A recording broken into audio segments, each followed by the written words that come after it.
4'11", I guess we shouldn't say standing.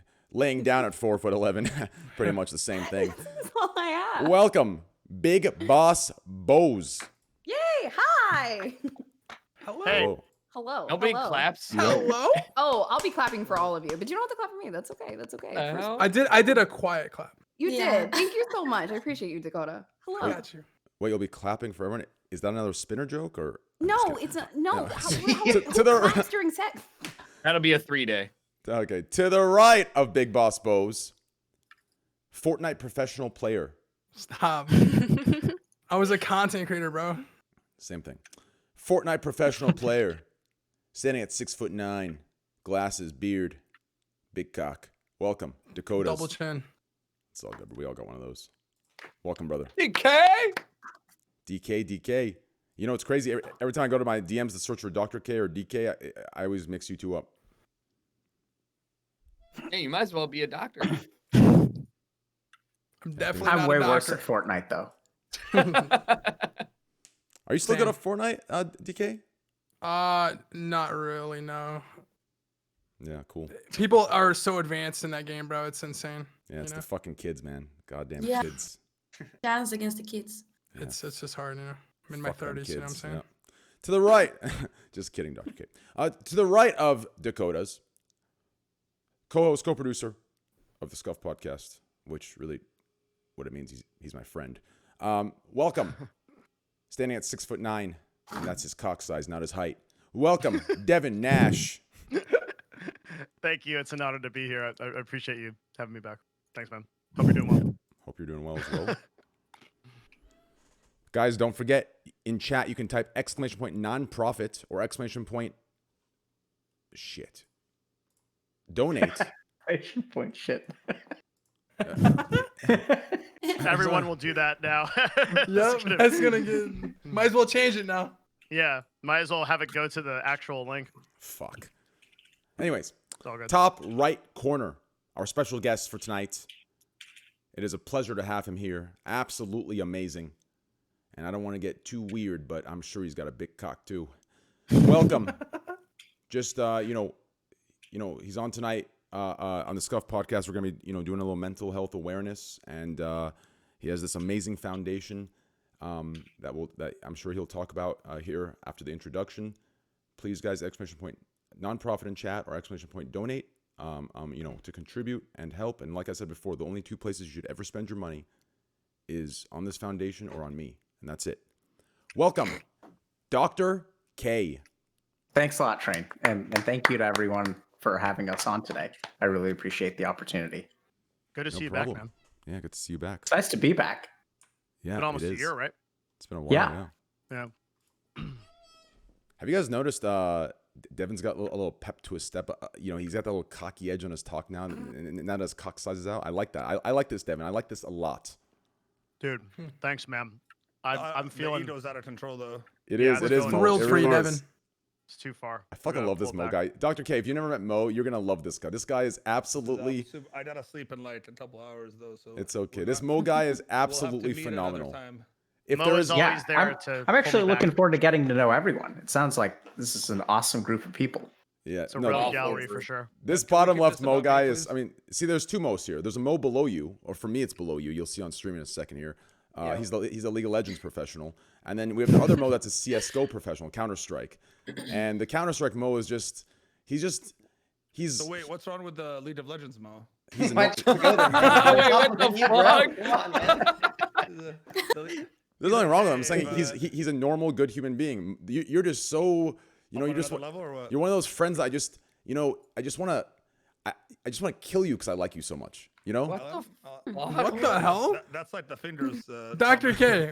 Yeah, Dr. we K, get some what help do we- here? What do we do about this shit? Holy That's a shit. big red flag to me. Yeah. Yeah, I don't really know. This is kind of beyond my. Train every day, so there's that too. Hey, look, this is right up my alley. Look, if training is ever gonna kill anyone, I'm gonna see it coming from a mile away. Actually, technically speaking, because of your height, I don't think you will. But anyways, below Bose. Okay, well, Yeah, that was good. below Bose, this guy honestly, he's a jack of all trades. He's one of the old school Twitch people. You know, he's probably been pro in probably 15 different games I don't even know about, right? This guy just, his name runs deep into the veins of esports. Welcome, Jericho. Thank you.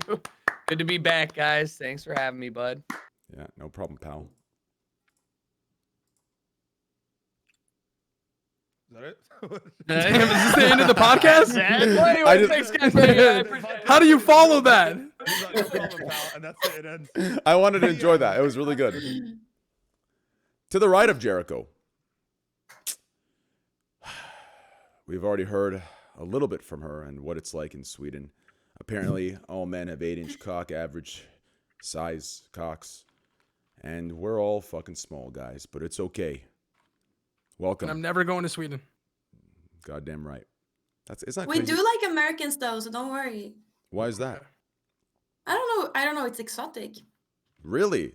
Americans are exotic. Okay, I'm going to Yeah. Sweden. Oh, Yeah. I'll be right over there. Fuck yeah. To the right, welcome. The Swedish. What can I say? It's not creepy or weird. No, let's make it creepy and weird. The Swedish queen. Swedish streamer. Welcome.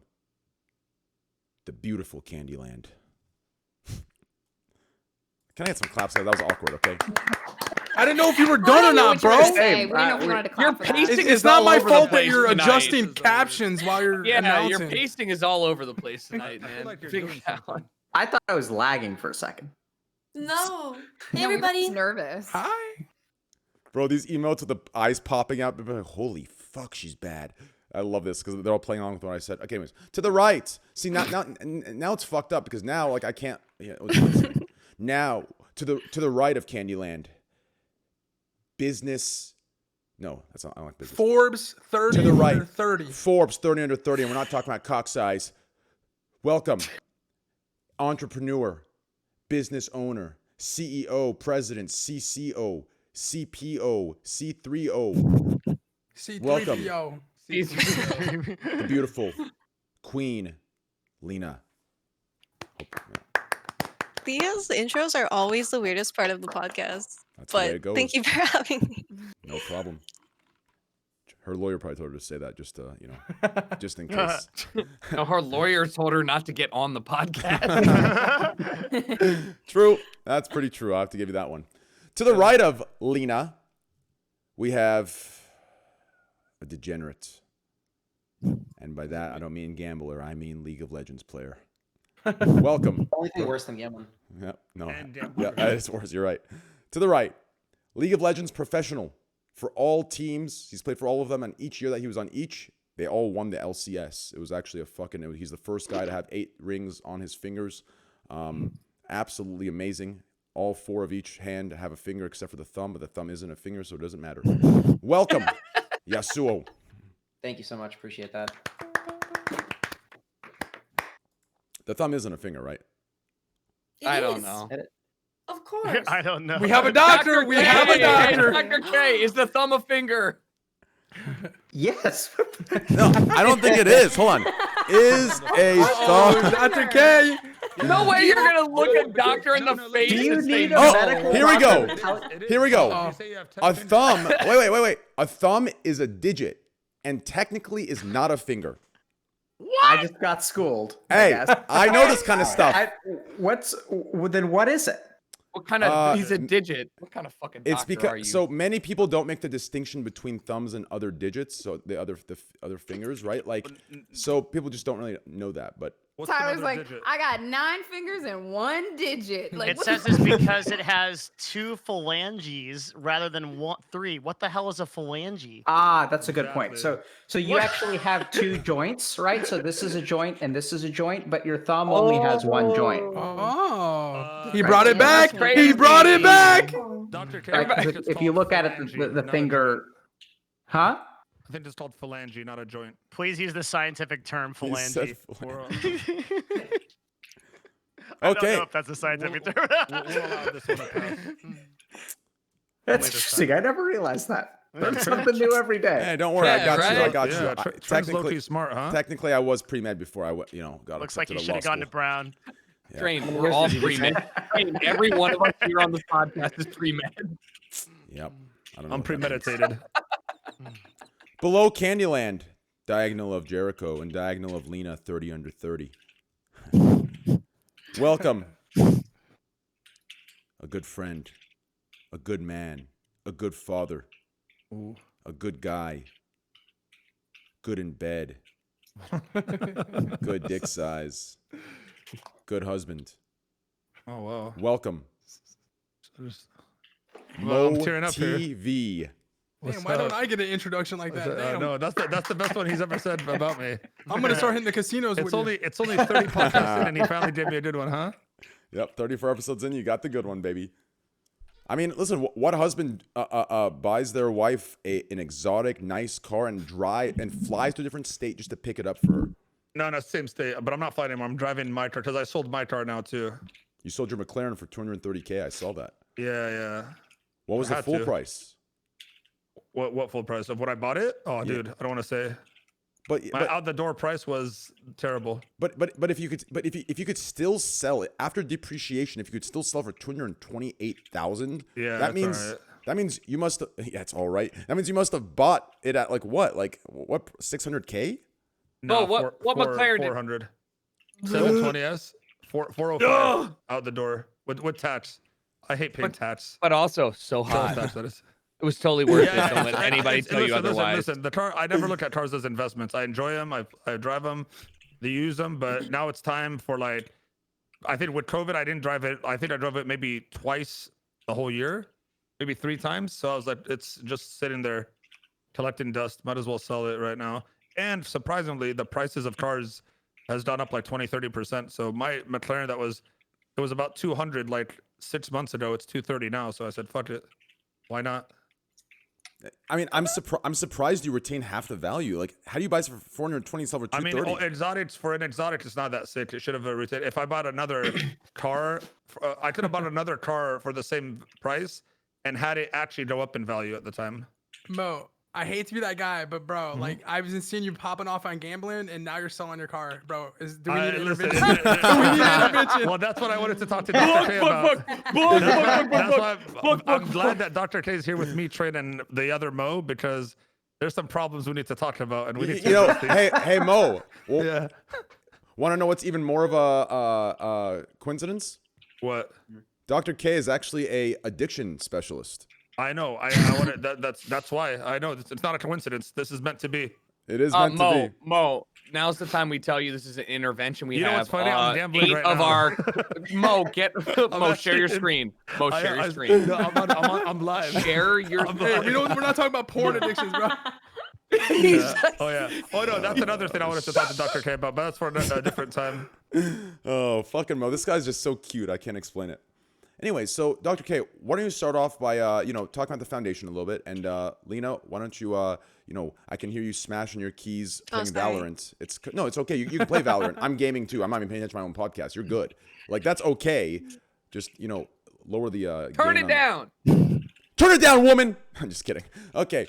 Jeez, guys, you gotta laugh. You guys gotta laugh at that. I'm gonna get banned. I'm gonna get banned. Laugh at it. Bro, I almost disappeared real quick. Shut up.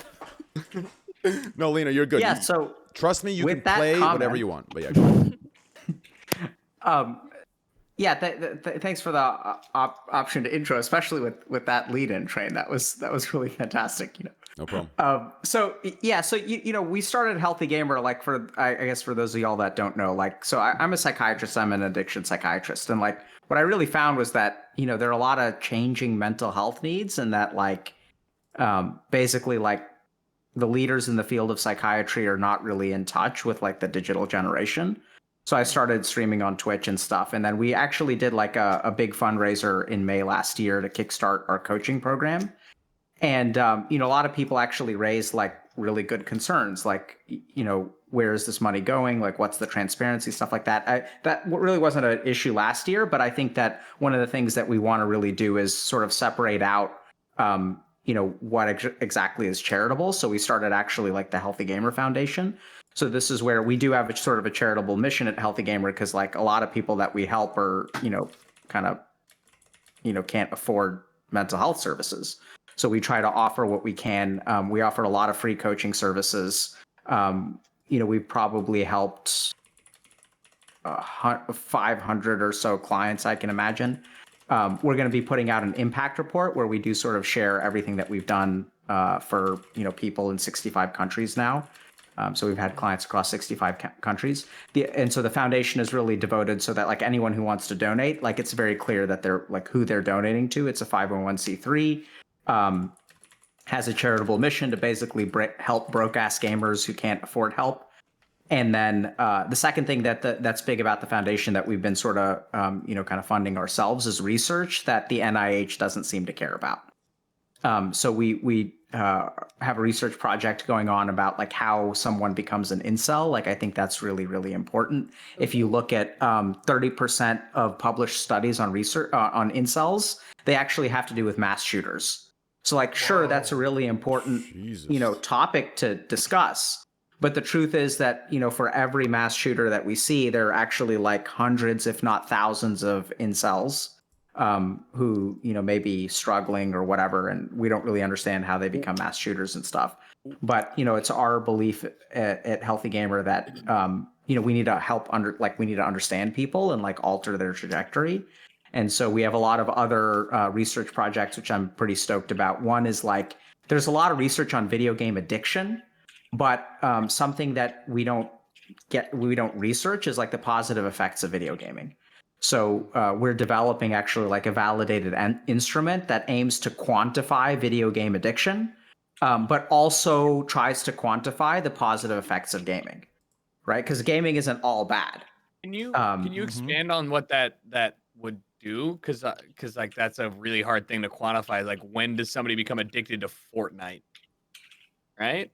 So when they become addicted to Fortnite is separate from measuring the positive impacts of video gaming. This is completely different, right? So one is like a positive, it's sort of like I can study alcohol and like there's actually evidence that shows that having up to 2 drinks per week is positive for your mental health. Of red wine, right? No, I'm actually serious. Like, it doesn't matter if it's wine or not. So like what people found is that if you think about someone who has like the profile of someone who has up to 2 drinks a week, it's usually associated with some degree of social activity. So it's not the alcohol itself, it's just that alcohol can actually be associated with some positive things. Like if I drink 4 times a year, that's because I'm going to 4 weddings and having 4 glasses of champagne. Compare that to someone who doesn't drink at all, and they could actually be at home 365 days a year and never kind of go out. Got it. So if we look at gaming, like I don't know about y'all, but like, gaming has been huge for me, like in terms of I was addicted to it and caused me to like almost fail out of college, but also like, has been really actually helped me during the pandemic because, I still have a social circle that I connect with on a regular basis that helps kind of support me. I have friends that I play games with. It's the way that I stay in touch with family members and friends who move all over the country. We see a ton of emotional support, like even in places like Twitch chat, right? Like where you guys think about the Discords that y'all run and like, the friends that you make online and how they're there for you. And I know that the internet can be a judgmental place, but it's kind of wild because like the internet is actually one of the few places that you can actually like be a little bit anonymous and not be judged for what you wear, what you look like, things like that. So it's interesting because video games appear to have, there's actually a study that was done by the Department of Defense, which showed that soldiers who play video games are 20% better at solving problems than the soldiers who don't. So there's this thing called it's huge. So it's particularly this thing called fluid IQ, which is like if you take a soldier and you dump them in the middle of nowhere and they don't know anything about what they're supposed to do, and you give them like a task that they haven't been trained for, gamers are actually better, right? Because if you think about what happens, you play a new game, it's a completely new set of rules. And like our brains actually learn how to like discover how new circumstances work. So, part of what we try to do is like, we want to make sure that when we do an intervention for gaming addiction, that we reduce the negative impacts of video gaming, which is what you're asking about. Like, how do you know if you're addicted? Well, it impairs your function in some way, right? So like it interferes with your relationships, interferes with your job, interferes with your physical and mental health. But what we don't want to do at Healthy Gamer is take away like the good things from video games. We just want to take away the bad. And it seems like that's actually working out. But like most people, we don't know because no one's looking at like the positive effects of gaming. Sorry if that was too long. No, it wasn't. No, it's good. Can I This is ask? so interesting. Like, why I not? can't even say a word. I feel inferior. Wait, Yeah, you're a doctor. We're not going to interrupt you. Why is no one looking at the positive effects of gaming? What do you think's going on there? Because I think what's happening is like in academic psychiatry, they're the experts in psychiatry. And if you look at if you literally look at the diagnostic criteria for gaming addiction and the diagnostic criteria for alcohol addiction, it's like the exact same thing with the word alcohol replaced with gaming.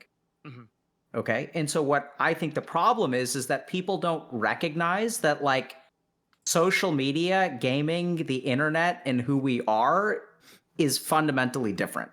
This is a new world we're living in. We just can't replace the old addiction. We can't replace the word like alcohol because it's a completely different phenomenon, right? Even if you look at something like porn addiction or gambling addiction is a little bit different, but gaming addiction is like a new thing. Like the mental health challenges isn't porn addiction a new thing too because of like how easy it is to get porn on your phones and everything now? Yeah. So porn addiction is more so is a little bit closer to things that we've understood in the past, like sex addiction. I have a question. Yeah. How do you identify if you have a porn addiction? You have a porn addiction, DK? I don't know. I'm just asking. Like, so how do I here's know? If you're asking, maybe you do. No. So it's a beautiful question. Okay, and give me a minute. I'm gonna have to pull. Not right now, but if I get a quiet, if I get if someone else is talking, I'm gonna actually pull up my notes on this. They're handwritten in the notebook in front of me. But this is exactly why we started the foundation because this is not a question that like people. So what happens is like the academic psychiatrists, what they're gonna do is just replace the word alcohol with porn. But it's my belief that porn addiction is like a discrete and unique process that happens in the brain that is not like alcohol. So here are some interesting observations that we've made working with porn addicts, and this is what we want to study. It's just I don't know that NIH is going to fund us because there's a global pandemic and they're trying to figure out like how for people not to die. So they're like more important research priorities, which is exactly why we started the foundation, because this is what I think is important. I think there's like actually this hidden epidemic of like social media related addictions, porn addictions, video game addictions that like is just people don't seem to realize because no one ever talks about it. So here's how to answer your question. So a couple of shocking things about porn addiction. The first is like porn addiction has nothing to do with being like perverted in any way, shape, or form. So a couple of interesting statistical data. One is that people are more likely to be addicted to porn if they're exposed to pornography at a very young age. So a lot of the people that a lot of people start watching pornography synchronous with puberty, right? So you start getting horny and you start watching porn. Like you're able to do things like masturbate and you like watch that as a visual stimulus. But the interesting thing is if you look at people who are addicted to pornography, they actually get exposed like around 8, 9, 10, 11, like actually pre-pubertal. So it's shocking, right? So that's one thing. It's not everyone who's addicted to porn, but what we've definitely seen is like an anecdotal evidence that the earlier you get exposed to it, the more likely you are to be addicted, which is true of any substance actually, but porn isn't a substance. Second thing is that a lot of porn addiction is not actually about like sexuality. It's actually about emotional coping. So what we find is that people are more addicted to pornography. It has nothing to do with like love or anything. It's just if you think about what happens when you watch pornography, like it does particular things to your brain. If you think about masturbation, like the act of orgasm will like release dopamine in your brain and can actually like it feels good. So what we find is that a lot of people who are addicted to pornography actually have like underlying emotional coping problems, and they turn to pornography just like you would drink your sorrows away. You use pornography as a coping mechanism to deal with other parts of your life. That makes sense because when I get dumped, like I start going crazy on porn, Well, I actually that's serious. Quit watching. I'm just like, yo, I got. It's been like a few months, but I've been trying to stop fully. Why is that? Because I felt like it was getting in the way of like life for me at one point, and it was like I felt like I was wasting so much time. I felt like I was wasting so much time in the day. Was that your wife? Doing that? Yeah. She just walked in to show me an outfit. Timing. She's wearing. I know it's really bad time. She's wearing a doctor's outfit too. That's weird. Anyone's been pulled out right there. What is this? It's and we're playing down a porn fantasy. No, but what for me it was, I felt like I was wasting a lot of time throughout the day, and I didn't realize how, like, it just, you kind of like one thing I had, like when I'd be in the bathroom, I'd have my phone with me, and then I would just by habit watch it, and then I realized, like, what am I doing? So one thing I started doing is I stopped taking my phone in the bathroom with me, and that seemed to have helped me a lot because I don't watch it. Like, I don't want to say I don't have slip ups every now and then, but I've actually, like, I'm actually trying to not watch it ever again because I feel like it's it could take. I mean, I would like Dr. K said, I was exposed to porn like very young age, but having it being a gamer and being on the computer all the time, it was just so easy to have it. Yeah. And since being like a father, I don't want to be like some freaking, dad watching porn with little kids, and you know what I mean. It just not a good feel for me. So that's why I decided to stop. But I definitely think it's a real problem, and it could get like, and that's why I thought I had it, and that's why I took steps on trying to eliminate it. You know what I mean? All right, real quick, it's super serious. Real quick, I need to pause you. To the people in chat that either are immature or are too fucking stupid to understand, when he said he wants to stop watching porn with little kids, he meant he has children that are little, and he doesn't want to be a father that's watching porn incessantly in the bathroom while he has his kids on the couch. It's just weird, right? He wants to be a better father figure. Exactly. You absolutely like know the time and place to joke, you stupid fucks. Anyways, continue. Yeah, sorry. No, you're good. Don't be sorry. I know. Dr. K, have you guys done a lot of research into I said it wrong. like how the porn addiction affects relationships, like with somebody's significant other? Like, do they usually come like to you before they are having relationship issues, or like what's the breaking point? So the interesting thing, Bose, it's a fantastic question. The interesting thing is, like, this is what a lot of people don't realize. The addiction is like quite independent of the relationship, even the sexual relationship. So what we'll see is that, like, someone feels aroused and sexually gratified by, let's say, like, engaging in sex with their partner. And like the porn addiction rises and falls almost like independently, depending on their emotional state. Now, it certainly can cause a lot of problems, just like any addiction can in a relationship. A lot of people feel uncomfortable. A lot of people feel insufficient. A lot of people don't understand, right? If your partner is like watching porn all day, like, it's going to be hard to understand that because no one teaches us about this stuff, because no one researches this stuff, and we don't really know anything about it, right? So it can cause problems in the relationship, but oddly enough, it's not usually in the ways that you would think. So it's more like about confusion and understanding, and it doesn't, like, people can have sex and then they'll still like go to the porn, but that's really more for emotional coping, which has been sort of our anecdotal experience. So I want to add something here. I want to play the other side of the masturbator or whatever. The other side of the masturbator. No, the other side. That sounds like a great movie. The other side. The other side of the masturbator. Yeah, No, like the other spectrum. What I mean by this is, so I think other people can. There's probably other people watching that can relate to this.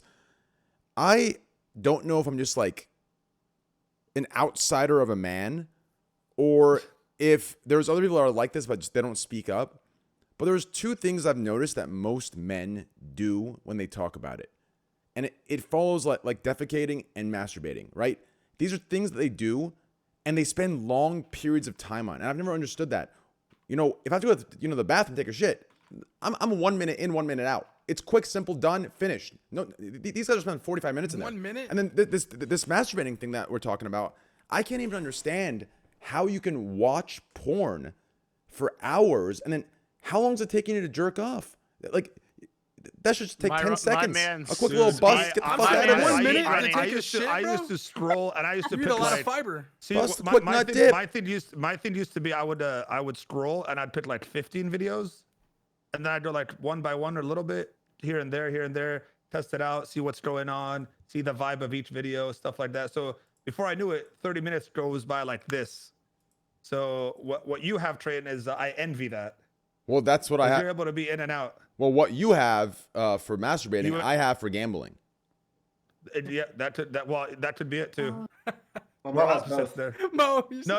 I'm not as bad at gambling. Is there anyone? You sold your car. No, not true to that, but I'm kidding, man. I'm kidding. True. I don't know. Is what there to say. anyone who doesn't watch porn? I My- never my- watch my- it. my- Never ever. I So- swear. so by when- my when- life. so when I met my wife, she said she never watches porn, never watched it, doesn't watch it, and I used believe to that. think I believe she was that. the weird one. I used to tell her she was weird for it. I used to, because everyone I knew that I grew up with, everyone, porn was like part of habit for us. So the fact that she said that, I thought she was the weird one.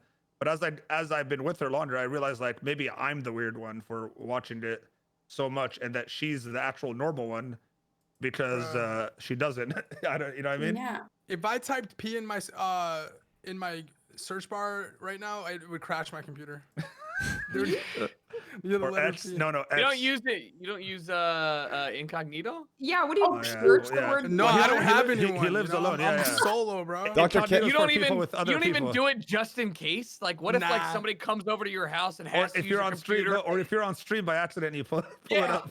The other Yeah. one. That gets scary. I think That Dr. gets K scary. wanted to say a thing or two. Go ahead. Oh, sorry. I wanted to circle back to Bose's question because I was kind of curious, like what y'all think about relationships and how porn addiction would affect them. That was I've a been great in a question. porn addict before. They have incredible. Well, and this may not stem from the like compulsion of porn addiction, but I swear to God, that dude was looking at me every time. It was so unrealistic. His expectations were incredibly unrealistic. Like literally just staring at me like I'm supposed to be like a porn star at all times throughout the entire relationship. And like you can really like feel that shit sometimes, but it may not entirely have to do with the compulsion. It could just be somebody that thinks they're like a sex god. I don't know. When you say, do you mind if I ask you one or two questions? Or like people Yeah, curious of about that? course.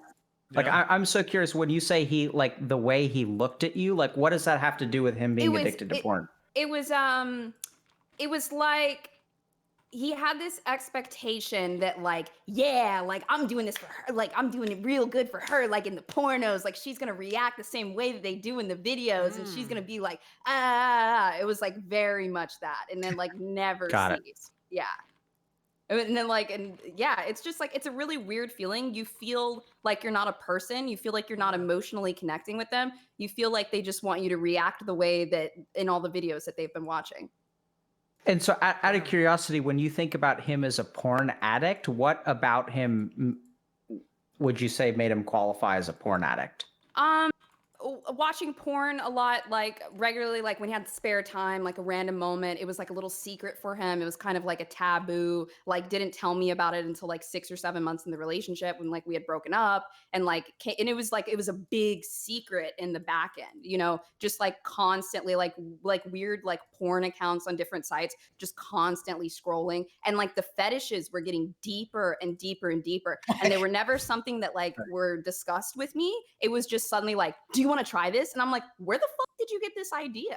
And it made the relationship incredibly disjointed because I wasn't a part of his sexual exploration. He was doing it all in the back end and then just bringing it back to me, and I had no idea what was going on.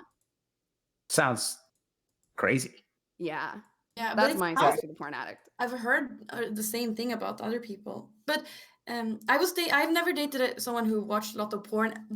What I know, at least. But I dated a guy who was masturbating a lot and when sending pictures, and I don't know, taking pictures of me in my sleep and sending pictures. Like, Okay, what? yo. Yeah, Okay. like it was like, I think for him that was like a little bit different addiction, but never. I don't think he was watching porn, at least, but he was always texting someone So and masturbating. Yeah, He was that's masturbating while not texting Is there a someone? big for the difference between a relationship, I sex think. addiction was and ma- a porn addiction? I'm guessing. No. This is really eye-opening because it occurred to me that like when I think about like the anecdotal experience we have, it's like with the person who's addicted. I don't know why like this is such a eye-opening moment for me, but like I don't know, I just occurred to me like we should probably talk to people that they've had relationships with too. Because Well, that What would about be the people? What about the people on the other side of the coin? This is like, ew. Well, I gotta- what did Train say? Yeah, He's gonna jerk the other guy off or something? We What still did do he right now. take the other side of the what I'm he's scared so to talk to crazy. Train about Train it. did say he was gonna jerk another guy off though. Train says For a the lot of things, record. to be fair. I'm not like, I hope I'm not like either of the guys that were just, described, but I definitely have a porn addiction. I think like, I believe so, at least, and I've Add it definitely onto been the list, called bro, add it. out for it by like my ex-girlfriend because I watched porn. Like the thing is, I don't think I watch porn that much. But the thing is, like, I kind of would enjoy I was watching like porn that. sometimes I over was having exactly sex, like that. and that was the problem. Oh. Yeah. So I think that you will always be better off if you just try to have human connections instead and have sex. I think having sex is good. Try it more, guys. Everybody should. thank you. I'm gonna keep it a buck. I'm 50. working on that. Everyone have sex. I'm gonna really keep, trying There's hard, a all right? pandemic. You know what I'm saying? It might be the pandemic might have been the icing on the cake for everyone. I don't know. for sure. I'm gonna keep it a buck 50 though. Okay. Here's what I don't understand. Okay, and I understand. Maybe I'm not being open-minded enough. But here's what's tough for me. If you're like a porn addict, I'm not like this idea where you're a porn addict and you have these high expectations. For me, that they're like contradictory because I feel like from my brief time, on porn sites, because I'm a quick in and out. I just need to look at the No, first... you told us before that you love to listen to the story and really did a feel for the story. So I think you're lying. No, hear me out here, okay? So I watched. Okay. Just hear me out. Okay. I watched like the first couple seconds, and then like that's all I need. Then like in my own head, I create a story, and I put the figures into the place of it. Anyways, hear me out here. Bro, I love your mind. Yeah, bro. Listen, amateur is much better than this actual like HD weird shit. Like, so I don't know who's getting any expectation. It's the amateur good shit, in the middle of a party, plopped up on a sink, both legs on my shoulders, just clapping cheeks. Like that's the good amateur, not my shoulders, the guy's shoulders, right? Like that's the shit you need to watch. This HD weird shit where there's 7 different angles. You can see the dude's fucking asshole cavity where he's pumping. I don't want to see that. Yeah. Bro, all right. Can I tell you, a friend of mine runs a very large porn site. Yeah. They shoot their amateur porn in 720p with cell phone cameras for the exact reason that you just said. Because yeah, we want relatable porn content, right? But it's still not amateur porn. It's still pro porn. No. Like, I find the good stuff. Trust me. The one me and Train find are like, we know it's real. Yeah, we know the people. We know the people involved. I was there. I was watching in person. Okay, I'm saying we know it's real. It's verified. So many links. How many links are there? Train, give me a link. I'm just so curious. Whoa. We have ladies in the call. I don't want to. I'm trying not to watch porn. One specific link right now. I'll privately message it to you, because I don't want to make any of these ladies feel uncomfortable. But put in the Discord. Train, I'm glad you said that because I don't think it's just about making the ladies uncomfortable. I'm just kind of curious if someone were to feel uncomfortable with this conversation, right? Because you can feel uncomfortable if you're a dude too, and you can feel totally fine with it if you're a woman. How? I'm just wondering, if someone was uncomfortable with it, how would they let us know? Would you feel comfortable saying you're uncomfortable with what we're talking about? Well, everyone here has been here multiple times, and I talk about cock so often where they wouldn't come back, and I feel like that there's also an option where if you don't want to be part of this because you have image to go on, you just turn the camera off, and you just wait for the topic to pass and then you come back. Right. Got it. I think we also create a culture of people being able to leave anytime, and some people have left the podcast because they felt uncomfortable. Yeah. I mean, I don't think that's I don't think that's a symptom of the podcast, but I think that has happened. I'm actually glad this topic got brought up because I didn't want to bring it up myself, but it just naturally got brought up because Dr. K deals with addiction a lot. But I think it's something that needs to be kind of talked about more because I really think the porn addiction thing is something that affects a lot of people that don't even realize they're affected by it. Because it's for me, for instance, I had no idea that I wouldn't say reliant. Maybe I'm over exaggerating how it affected me, but I feel like with my wife, she's called me, Mo said his girlfriend's called him out on it before. My wife's been calling me out on this for years before I realized wow, she's been right all along. This is a problem and I need to change shit. And when y'all get called out, what do people say? What do I say to? No. So here's what I'm thinking. So let's say I'm watching this podcast or listening to it, right? Let's say that I'm not sure if I have a porn addiction or not. Mm-hmm. We're hearing you say, okay, now I understand I have a problem. But what I'm really curious about is there may be thousands of people out there who are being told something by the people that they're in a relationship with. and like that's what they need to hear, right? Like, what did you guys hear? Like, if Well- I'm in a relationship, yeah, like Mo, go for it. Yeah. I was just gonna say the Oh, yeah, first go. the first thing I was like told pretty much like when like my girlfriend told me at the time that I have a porn addiction. She pretty much told me like, I think you have a problem with porn because you have like these unrealistic expectations, which I honestly think she's wrong about.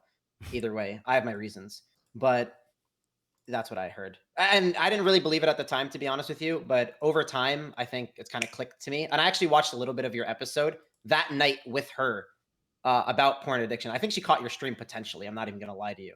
But I watched a little bit of it, and it definitely opened my eyes a bit. And like, I was a lot more willing to like admit I'm an addict, I guess, because like, it is a problem, and I think everyone here has problems. But I think the biggest thing is to like acknowledge it, because that's how you can face it. And not that I have to face it, because I'm still chilling, I'm doing my thing. But I'm more willing to admit that I have a problem. What I like that you said, Dr. K, is like how you said it's like a coping mechanism. That was pretty eye opening to me. I never thought of it that way. Like coping with something you're dealing with. Yeah. So. I think it's a stress relief kind of thing too. I feel like it's a comfort level thing too. For me, I think I was very comfortable watching porn by myself rather than being more open with my wife about if I'm stressed out about something or doing something. And I think that's where I kind of hit out. And Do you I think would it could be kind of a form of escapism sometimes? Yeah, 100%. And that's what I think. Like I would do if I'm just watching it for like 30 minutes to an hour, different times per day. That adds up to like maybe a couple hours a day, and that's me like kind of completely checked out mentally from my wife, my family, all that. And even though like it wasn't affecting really like success, like in terms of like career, work, all that.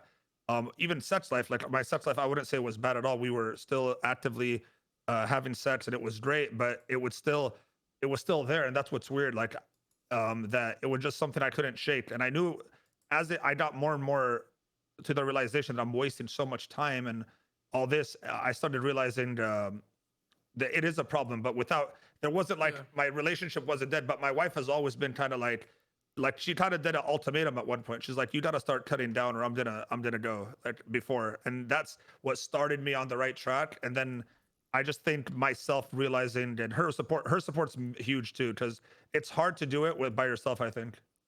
Sorry, Mo, I wasn't laughing at you, just so you know. I looked at chat and someone said I'm jacking off now. I've been laughing at so many things at chat. I looked at chat and someone said that. I went as far as downloading this app that kind of gives my wife daily screenshots like all day long. Oh shit! From my phone. Wow. Yeah. So I did it for me. Like honestly, she didn't even she didn't even ask me or anything. But I was like, listen, if I do anything, I want you to know so that we can talk about it, and I want to know progress. And that was like a couple months ago, and it just helps because it makes me realize like if I get into the habit where I'm like, okay, because sometimes I'm not even horny. I just like out of habit go to watch it. It's so weird. Like my fingertips like scroll, incognito, cool, boom, boom, boom.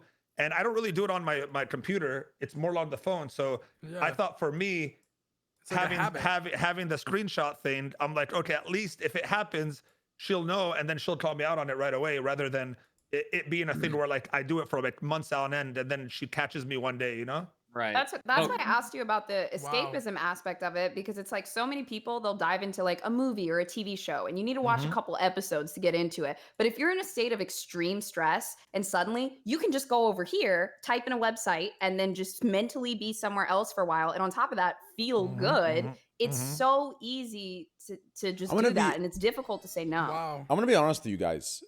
I'm gonna be completely honest. This happened on stream, and I'm sure one of my viewers can like pinpoint it. I didn't even know porn addiction existed until like 3 months ago. Like I thought it was a fucking like joke someone was making in the chat. Like, and I was like, 'cause I can't like there's a lot of things that I can like. I like to think that I'm open-minded. I can kind of, understand and see. I can put myself in other people's shoes and understand like, where they're coming from, or try to at least. But for the porn addiction thing, I cannot. Like even right now when I'm hearing all this, I still cannot understand at all. And I think that's my like viewpoint on sex.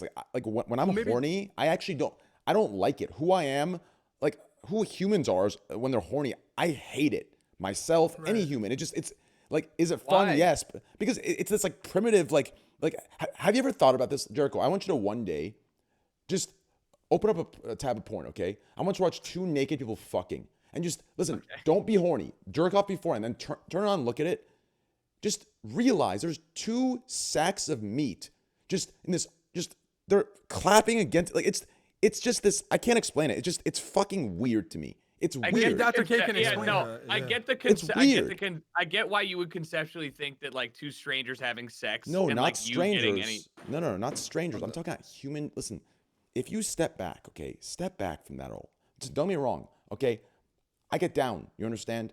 You know, I like to fuck, right? Just like every other dude does, or every other woman does, right? We like to all fuck, all of us, okay, in one big group, okay? I get it, but just a joke, guys. Relax. Can she But- hear us? It's muted. Okay. It's hard Like, muted. it's Hear like, them off. Thank please. God. Oh my God, Mo, chill out, Jesus. Anyways, Say hi. the thing is, Hi. Oh, how's it going? Hi. Okay, so bye guys. this I gotta go was to sleep. this was not the conversation to bring her in, Mo. Good night. Good Good night. night. Bye. I'll be right back. One second, please. I don't think he understands how just All right, inappropriate what and were weird we that was. talking But about? anyways, it's not about strangers having sex, okay? Like, don't get me, you know, it's not about that. If anything, that stranger factor actually makes the porn better. Like, it has nothing to do with that, right? Like, I'm referring to, if you look at yourself. So a while ago, I created this thing called JOBD, jerk off before donating, right?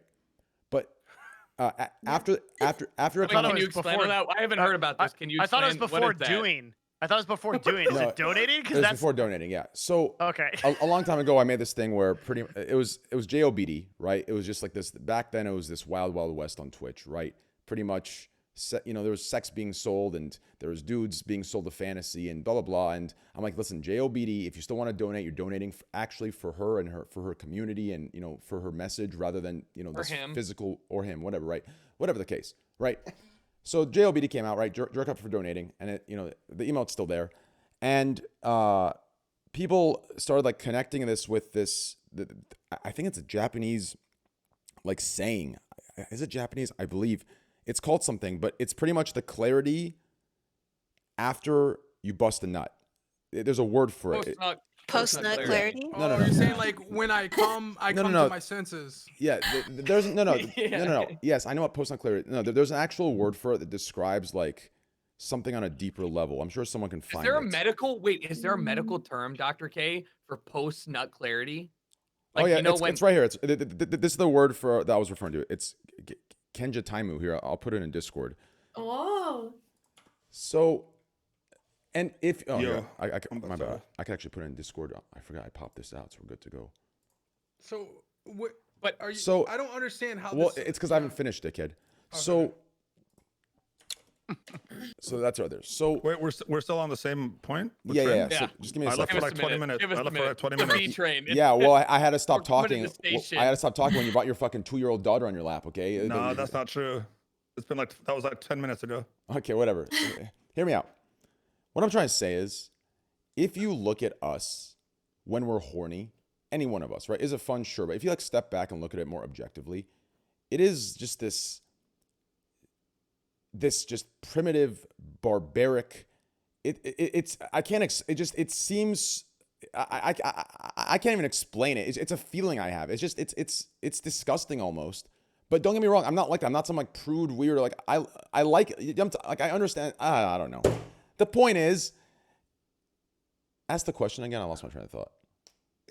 I don't know what question Yeah. even. You asked me a I question. would, Jericho. I would hear No one Dr. asked the K. question. No one asked You were talking about shit. two You offered facts to- of you were bodies making a statement. We were just listening. having sex and why I don't like it. asked Dr. K something, and I can't remember it now. That's how far back we are. I think, Trade, what you're trying to describe is like what other people that have no addiction to something feel about something that they don't have. Like No. for me, like That's not when what I I'm see referring to. someone addicted to something that I can't fathom someone being addicted to, I also think that way. I'm like, it's so weird. Why would you be addicted? But it's like, like Dr. K said, like I guess exposure at a young age, all this other stuff. But like for you, like you said, you have your ways of watching porn, and it doesn't really affect you, other than the watching the porn and being. What down, I'm you know what I saying mean? is, no. Here's what I'm saying. The me that's not horny, I like a lot more than the me that is. I feel like there's this objectivity to life, and things are more clear, and things are just more, they make more sense. As soon as you let all that emotion flood your mind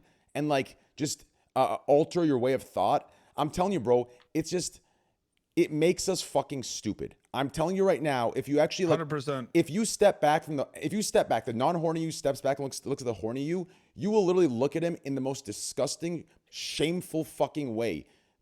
Listen, I'll give you an example. A while ago, so I'm a dry jacker, right? I don't use lotion, I don't use lube. I dry jack, okay? So one time, with you. So one time, I decided to try the lotion thing out, and I remember after I was done, after I busted the nut, right? I'm looking down at myself. There's this mess, just lotion. My hands are fucking lotioned. And I'm just thinking, what a fucking miserable, depressing fucking loser I am, right? Like, what am I doing? Like, what the fuck am I doing? And that was the fucking moment of truth where I realized sex has gone too far and we've taken it too far. And that was the moment. Oh, well, you weren't having sex. Yeah. Yeah, but it's a product of it. It's a product of it, right? So We when jerk you have off sex with because someone and you get up and you look at them with, we'll call it lotion all over their bodies at one point, do you just get grossed out too and go like, I'm weird for just having sex with someone? With my girlfriend, no, because there's a deeper connection there. It's an emotional connection, right?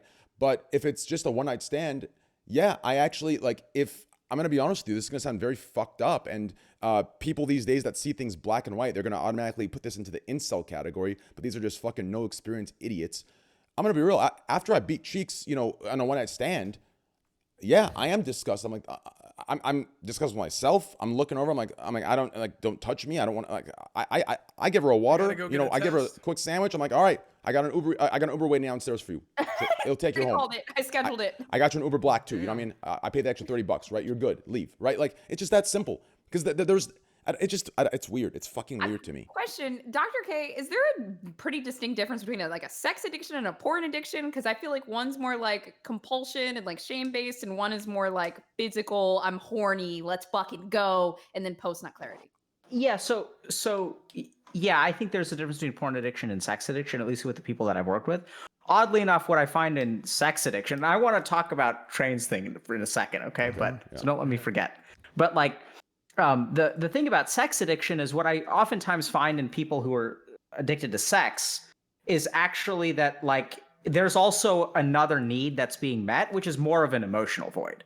So what happens is, like, you'll get people who, they're not like, I don't know about the term nymphomaniac, but like, you'll have people who engage in a lot of sex because they feel like they feel like emotionally empty, or they feel unloved. You see a lot of, like, high risk sexual behavior or sexual, like, addictive behavior a lot in people who are, like, traumatized at a young age. And so, like, what happens is, if I feel empty and unloved on the inside, if I have sex with someone, that is going to be like a poor substitute for what I'm looking for. Like a short form of intimacy. Exactly. So, right. So, because if you think about it, and this is why, like, people get so confused. Like, if you look at, dudes who get friend zoned, it's because they confuse intimacy with sex. So if you have a dude who gets friend zoned and he has, like, a really deep, emotional, intimate connection with a woman, he starts to think about that woman in a sexual way. And then, like, he's not, like, because as men, we're not really, like, socialized to have deep, emotional, intimate connections with, like, other people, like dudes, let alone, like, if I sit there and have, if I, like, have a deep emotional connection with my friend in the 6th grade, everyone around us is going to be like, oh, like, they're together, like, oh my God, and then, like, you don't do that with your male friends. And so when you start to develop a deep emotional connection, but, like, women tend to be socialized somewhat differently, right? That they can sort of form deep emotional connections with each other. Like, it's like socially a little bit different. And so, like, you'll have a woman who will engage in a relationship, like a friendship with a man, but there's this deep emotional connection, and we equate sex with it, right? So as men. And so what happens in sex addiction is that, just like you said, Bose, it's sort of like it's a poor substitute. And don't even get me started on emotional bonding and, like, the sex workers or, pornographic actresses and stuff like that I've worked with, because that's a whole other it's incredibly fascinating from a psychological standpoint, but, like, it's really interesting to see how their bond formation happens, like neuroscientifically. Damn. And then let's go. I want to hear what you think about Train. Oh yeah, so this is what so people were like wondering, like, is there a medical thing that describes Train? Oddly enough, I don't know about a medical thing, but interestingly enough, I've read in a text almost exactly what Train is describing. So there's a particular text that I've read that describes people who are having sex as like sacks of meat and bacteria. The interesting thing is that text is yogic and like thousands of years old. So there's actually Dr. like Strange. yogic. Can you explain what yogic is for me and everybody else? And me. So like before I went to medical school, I spent a few years training to become a monk, and then that didn't work out. Strange. I'm telling you. All right. Like okay. So the interesting thing is so yoga is we think about it as like turning ourselves into a human pretzel, but it's really about like the path to become enlightened, which is like this, we don't really know what it is, but it's sort of like when you break free of all your desires, you realize your true self. We can go into that stuff if you guys really want to. But if you look at these old yogic texts, there are these 7 chakras. And the basal chakra is the Muladhara chakra. And this is like the part of our kind of like psycho-spiritual self that feels like primal desires. Right. And it's exactly what we're talking about. Like, it's like when you're in a state of mind of primal desire, you don't think clearly. And when we talk about post-nut clarity, like, no one is asking for a definition of post-nut clarity, because we all understand that our state, like our degree of consciousness when we're horny is like tampered. It's clouded, right? Like, we can't control ourselves. So what happens is yogis would do these particular practices, and don't try this at home, but one of them, for example, is this thing called like Siddhasana, where you place your heel in like at the space between your scrotum and your anus. Okay, so like what happens is you kind of sit. Yeah. Let me know. It's cool. Right. So don't do this at home. So they discovered that essentially what happens is like the blood vessels that flow to your scrotum and lead to your androgen production are actually like behind. They're like between the anus and the scrotum. Right. So they're kind of like they're in the taint. Bro, I've never heard any of these words in my life. You've never heard taint? I've heard that one. I always sit with my foot up like that. Yeah. So okay, we'll get there, right? So if you think about it, like the yogis basically said, if you sit in this posture, you will conquer your physical desires and you will no longer be clouded with those sexual thoughts.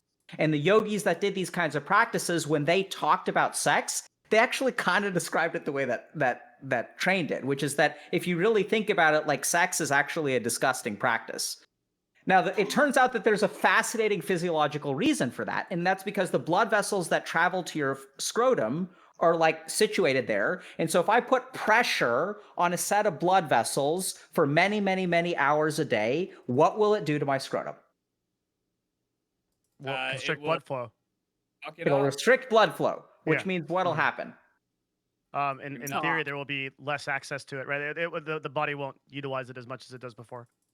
And so it actually, hypothetically, we haven't studied this, right? But here's what I like: understanding of physiology, understanding of what the yogi said. It'll help you conquer your desires. It's essentially like reducing blood flow to your testes, so that like probably your androgen production goes down. And then like once your androgen production goes down, it's almost like a pseudo castration, right? And so then like you're not thinking about this stuff anymore. And regular stuff conversations, but like medical now. Like we just like that. I don't want to be castrated. Yeah, so like I said, don't try this at home. Do females have post-nut syndrome as well? Mm-hmm. Yeah. I feel like I thought for females it was different. Like it's like more of a they wanted to be more active, like, and stuff like that when they. I don't know. I could be wrong. I feel like I sinned when I masturbate. Yes. Like, yes. Oh my god. I feel bad for like God. I feel bad like that, you know? Yes, girl. I'll watch a video and then like, we're done and I'm like, what the fuck? Like I feel like I'm going to hell now. Like 100%. I'm like, how did I also some people do that thing where they watch porn and like you watch like the first 2 videos, you're like, oh, this is interesting. Then you just keep going deeper and deeper and deeper. And then you're like, how did I get here? And what did I just watch? I think the shame. Oh That yeah, might I be don't. shame. I don't watch porn at all. Don't cap on me, chat. But I really don't. And but I use my imagination. But I still feel like post-nut clarity, Yeah, imagination is even better though. Yeah. if you choose to do that stuff. It's just like I don't know. The whole thing. Dr. K, I'm really curious, like, because you've been looking into this sort of like relationship between like porn stars and people that watch them and things like that. Do you have any take on like the sort of since this is a topic that comes up on the podcast constantly? Do you have any take on like the current evolution of like sexual content on Twitch and like what might be some of the impetus between like people watching that? Like what do you like what's going on there? Can y'all explain to me what's going on Twitch? Yeah. So there's low key. Hold on. Before you say anything, I feel like maybe you shouldn't answer that. Why? It's not Devin's intention, but I feel like that's almost a trap question right now. No, I considered that beforehand too, but I think like looking at the psychology as to why this happens doesn't get him in any trouble. Yeah, but and I also think he's smart enough to evaluate this if I do. Yeah, explain the situation. but in today's world, fact and what people want to accept are two different things, right? So I think it's up to him, but yeah, I'll default to what you think. Obviously, yeah. Well, it's not about. I mean, it is up to him, but I'll just explain the question so he knows first, and then he can answer if he wants. Well, he's asking why does in his opinion through his experience why are people watching sexual content on Twitch? Why are they attracted to it? So what I was gonna say was there has been a serious uptick in sexualized content on Twitch, and part of this is like a policy issue, but like in the course of I'd say like the last like 2 months we've seen like tens of thousands of viewers for the latest like big meta is like what's called hot tub streams, which is like girls put a hot tub, like an inflatable hot tub in their room. They dress in like bikinis or things like that, and then they sort of run a stream. And so my question was like, do you have any context into that or any thoughts about like what is going on there psychologically or like really the relationship between we could generalize this also if you want and drop it away from that topic and say like what's your take on like people who have parasocial relationships with influencers? I'm just really interested in the topic. It doesn't have to be sexualized. Yeah. So and what's the landmine that y'all are talking about? I'm hearing that there's a landmine that I could step on. The landmine is that you make some kind of commentary on like women on Twitch and the sexually suggestive content, and then like that somebody takes that wrong. And Train is right to think about that. Yeah, I feel like it's not up to us to sexualize it. Like, who is it that says that that's sexual? Like, it's just a girl in a hot tub, so we don't have to say like it doesn't have to be sexual. It's in our heads. Like, if I was in a hot tub, it wouldn't be sexual. I'm just in a hot tub, right? Well, I don't know if that's true personally, just because like I think number one, it's pretty clear it is sexual, like no matter which way you want to look at it, and then also like I'm gonna be honest, like I'm a part of the younger generation. I'm like only like 21, but when I was younger, well, I'm not trying to get too much into myself, obviously, like it's not my episode or anything, but like I was exposed to porn at an early age. I've been watching Twitch for years on years, and back in the day before Nicole Slaw like choked her cat or something, like she was doing like jumping jacks on stream, and I was watching that at like 15. So like I think personally, like this shit's it is obviously like super sexualized, and it's only gonna kind of get worse. Well, for me, it's blatantly sexual because of the strategy. When we had the hot tub streamers on, they had a strategy of like that was a kind of I mean, it's smart, but it was sexual. Like they knew it was. It wasn't like they were hiding the fact that it was sexual, but they had strategies of how they would get in and out of the hot tub. Their outfit changes. Oh. It was all sexual. So also, this is usually gate Yeah, to go ahead. OnlyFans and also to support, like, this is usually a gate to I'm not. OnlyFans, Yeah, I'm not right? against it. I'm just saying it is sexual, and Yeah. I think they know it's sexual. And I would also say that from a brand standpoint, right, that like brands on the side of Twitch have been pulling back because brands have been viewing this as a sort of influx of sexual content on Twitch. I would Which love is to hear evidence to Dr. support for it. K's take on it. Yeah, like in terms of the parasocial, I mean, it's almost like what's the parasocial relationship with like, well, I don't know. I don't want to say like cam stuff or anything, but kind of almost. But like, it just reminds me of, okay, I saw this thing a while ago. There was a really famous like true crime case about this guy named Grant Amato who basically like was talking to this girl on like a campsite for 2 or 3 years. He had convinced her that he was a Fortnite pro that made millions of dollars. He said that he was a really big streamer. He had donated hundreds of thousands of dollars to her, but he was stealing all of the money from his parents. And it all culminated into, like, we've been talking about addiction, which is a huge secret. And a lot of these people have poor communication skills, and then they can't communicate their secret. He ended up killing both of his parents just to hide the secret. And he spent all of the money on this woman. And like, that's the extreme end of like a parasocial relationship over 2 years with something like this, because like he felt like he was friends with the girl. He watched her every day. I mean, I think that is more than That's just That's a a pivot if parasocial I've ever seen one. relationship. Pretty extreme one, but it happened. That was real? Yeah, this is Yeah. very real. His name is Grant Amato. There's a Sorry, there's I'm a true it- crime streamer, so I just know all this stuff all the time. Yeah. if you watch a never even YouTube knew channel about called that. Jim Can't Swim, Yes, there's a JC, video about yeah it's a really good Wow. there's Jim Can't Swim has like these fascinating like 2 hour where you can watch the interrogation of these people Yeah. and like go through the whole thing. It's incredible. Yeah, but yeah, I I'm guess gonna like check that out. packaging this whole thing up, I think we're really trying to get onto the Wait, topic why are we of packaging it up? Dr. K Well, didn't sorry. respond. Well, I'm saying no. When I say packaging up, I'm saying like to summarize got for you. Dr. Yeah, K my to fault. respond. I'm saying like I think this is about parasocial relationships with streamers. Yeah, so Yeah. first thing that I want to say is like, I appreciate all the respect and stuff that I'm a doctor, but I want you, let's just be clear for a second, okay? So like, am I really more qualified to answer this question than anyone else here? Because if we think about like the scope of medical training, like let's say like medical school is about 10,000 hours, residency is about 10,000 hours. Like, like I was like delivering babies and like, prescribing blood pressure medication and things like that's what most of what residency is. So I want to just, I'm really glad Bo's jumped in because I just want to like acknowledge for a second that I think that like I'm not necessarily more qualified. Sure, I have a slightly different perspective, but it's not like any of my professional training has prepared me to comment on the hot tub meta on Twitch, right? Has it like, prepared you to? Yeah.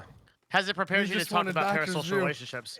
So I definitely have an opinion, Devin. I'm not Yeah. trying to dodge the question. I just want to like, I don't want other people to feel like, if you have something to share, like I'm mind blown by what Bo's just shared. So feel free to jump in if if anyone has an opinion. So here's the first question. So how long has the hot tub meta been going on? About a month and a half, 2 months, right? How long do metas persist on Twitch? About the same amount of time. So this is the first thing, is like, I don't know if we're just like really looking at it from a scientific perspective. Forget about psychology for a second. Metas evolve, right? So like, here's what I'm hearing from the hot tub meta. Is it sexualized? Absolutely. But if we really think about it, or let's assume for a moment that the answer is yes, right? I don't know. I'm not really sure. So like, if we assume that it's sexualized, let's think about like, if I want to watch something on the internet, I have this thing called an internet connection. And depending on what country I am, generally speaking, I can go to whatever website I want to. And I know it's hard for y'all to understand this, but there are actually like a lot of websites which are free, which have a lot of sexualized content, which I can very easily access. Now, the website asks me if I'm 18 or older, and I can't lie. So that if I'm younger than 18, I have to click the no button. But generally speaking, if I'm interested in sexual content, there's no shortage.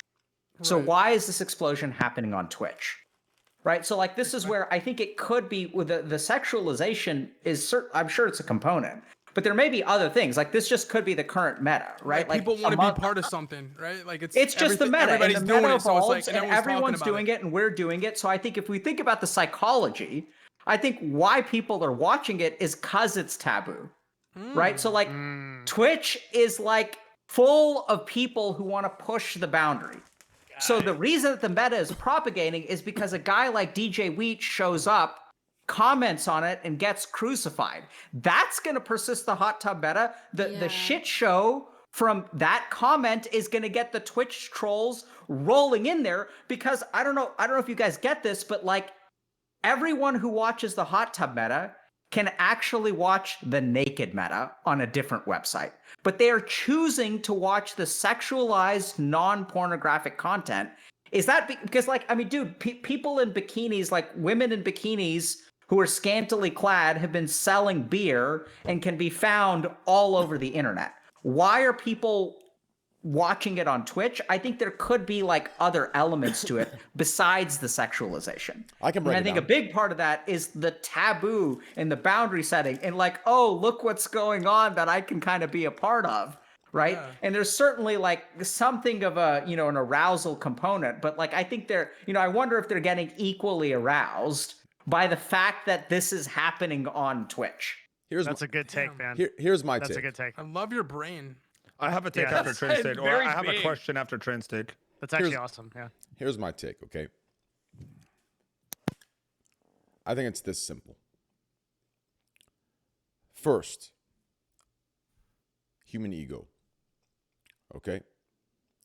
Every single man here, all of us, when we go into a big group and there's one woman, right? And we all have a connection to her equally. We look around and we say, look at these clowns, look at these losers, like look what they were talking, how creepy, how weird, like no chance, right? And then and then you say something that you believe is smooth based on your experiences. If you go into any Twitch chat, into these hot tub streams with the perspective of what I just said, the point of view, you will see each person's sentence comes off in a way for them that they believe is this cool, suave way, you know, way where they've played it so fucking smooth and everyone else is a clown. They're all fucking creepy weirdos, right?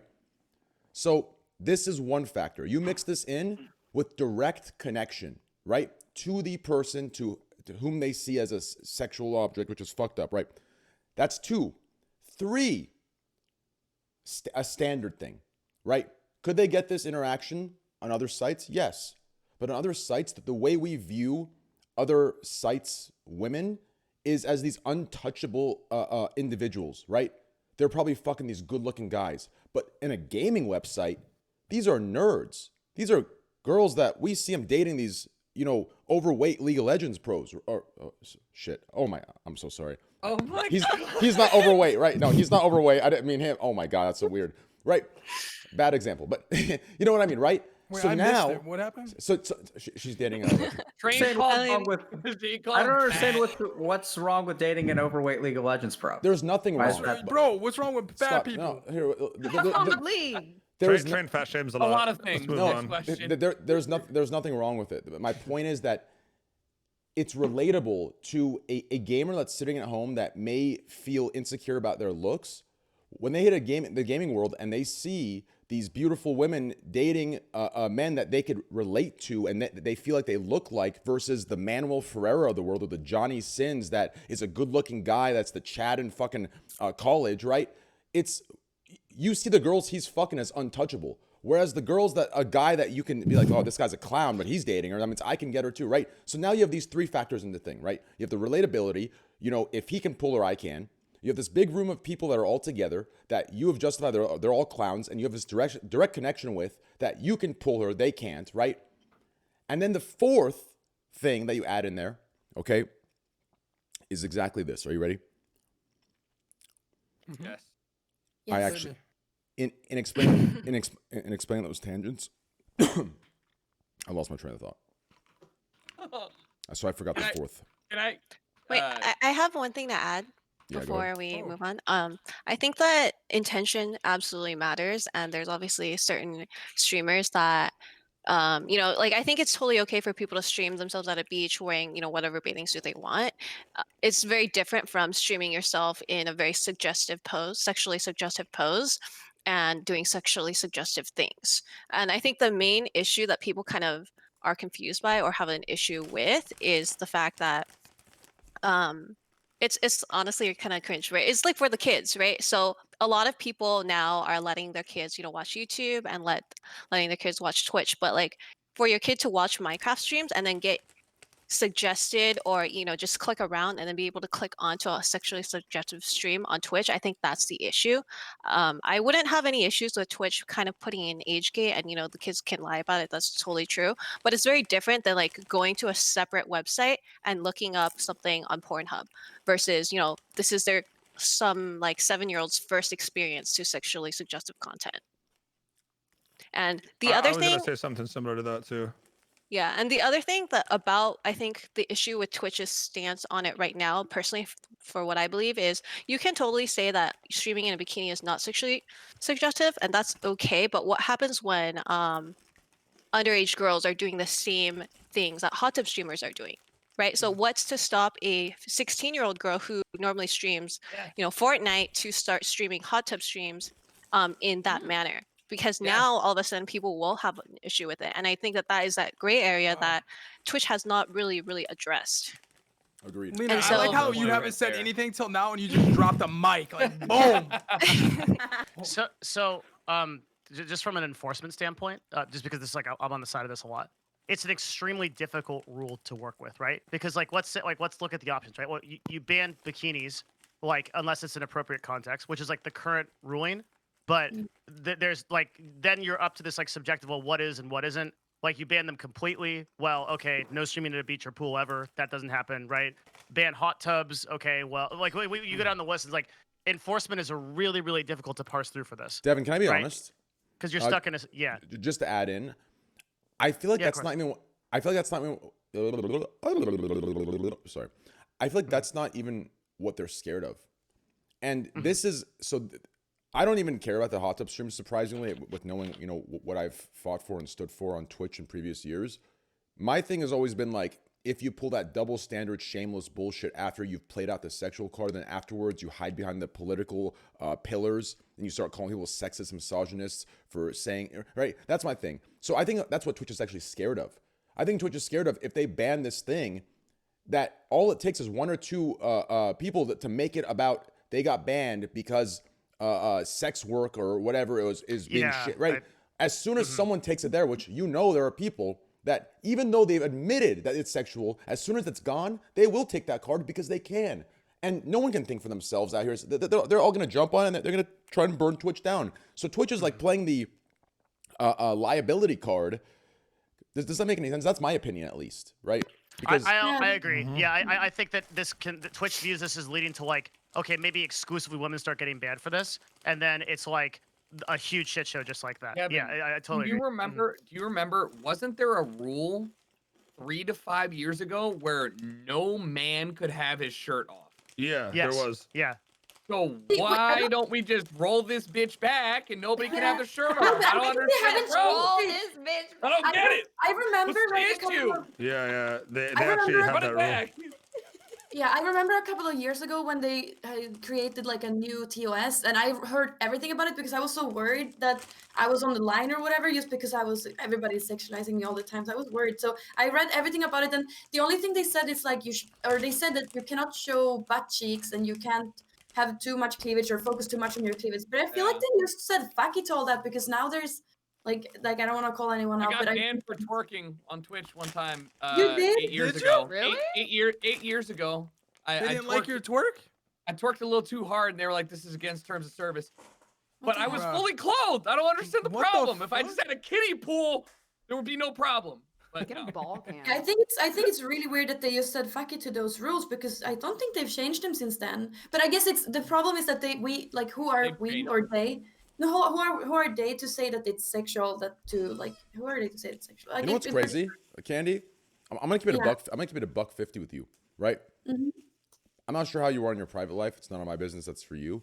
But you are when you say people objectify or sexualize you a lot or whatever, that's actually crazy to me. And I think you should be the poster girl for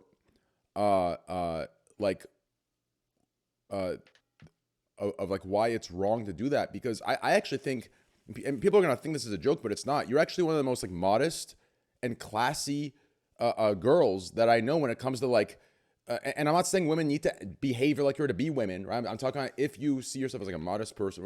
I think you're modest, I think you're classy, and I think you're very ladylike in those old-fashioned ways, right? And I'm not saying all women have to be this way. I'm not saying I prefer that. I'm just saying that this is how I believe, that how she comes off to me. So if you're getting those comments, that's when we start hitting into those areas where the guys are being weirdos, right? Yeah, Just because you have bigger tits or just because you have this or that, suddenly they think that you're being sexual. No, that's actually the incel stuff. That is actually the incel stuff, right? It's every single minute I get someone asking because her me. behavior is not following. Just because she has these assets doesn't mean that she's being sexual. Her behavior and her demeanor, she's just being her, right? But people are coming in and looking at that, and then they're assuming that because of that, she has to be this sexual slutty person. But that's that's the distinction of what's wrong and what's an incel versus a person that's actually selling sex. Do you understand? So I just wanted Yeah. to say that. Yeah. Like, I guess it's like I'm always blaming it on, it's probably different cultures. Like some people aren't used. In Sweden, everybody goes dressed in like yoga pants and tank tops. Like I feel like every other person does that. And some cultures just sexualize it a lot. I feel when it's not normal for girls to go dressed like that.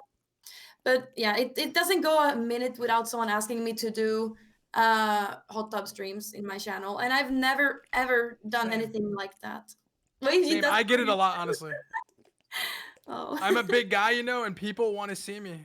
I just can't help it, you know. I mean, I'll tell you what. If I hit $2 million plus on Razor Shark, I'll get in a shark costume and hot tub, and I'll swim I'll be around. there. I'll be right there with I'm you. ready for that train. I'm Maybe ready for I that. don't think that's healthy that they always ask that. I don't know if they do it for troll. Like half people probably do it Ooh. for troll. But when people start Love it, asking please. all the time, like girls probably start thinking, oh, how much money am I missing out? Like, could I just do this and then stop working forever? Like, you know, yeah. And I don't think it's healthy to be like pressured into doing OnlyFans or doing hot tub streams or doing sexual content. Come on. You know, and I'm never gonna do it. Okay, just so you know, everybody, I'm never gonna do it.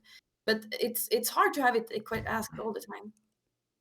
Yeah, I can't imagine like how like stressful that is, you know, like to be bombarded with that. Because some, you know, like sometimes I imagine someone comes in my chat and they're just like, you know, oh, the stream's dead or like your chat's dead. So I can't even imagine like getting those kind of comments, like how bad it feels, you know. It's crazy. Yeah, it's okay. It's okay. But I can imagine for a lot of girls, it's probably is making them. I'm sure that a lot of girls have created OnlyFans now just because they feel like they're missing out on something if they don't.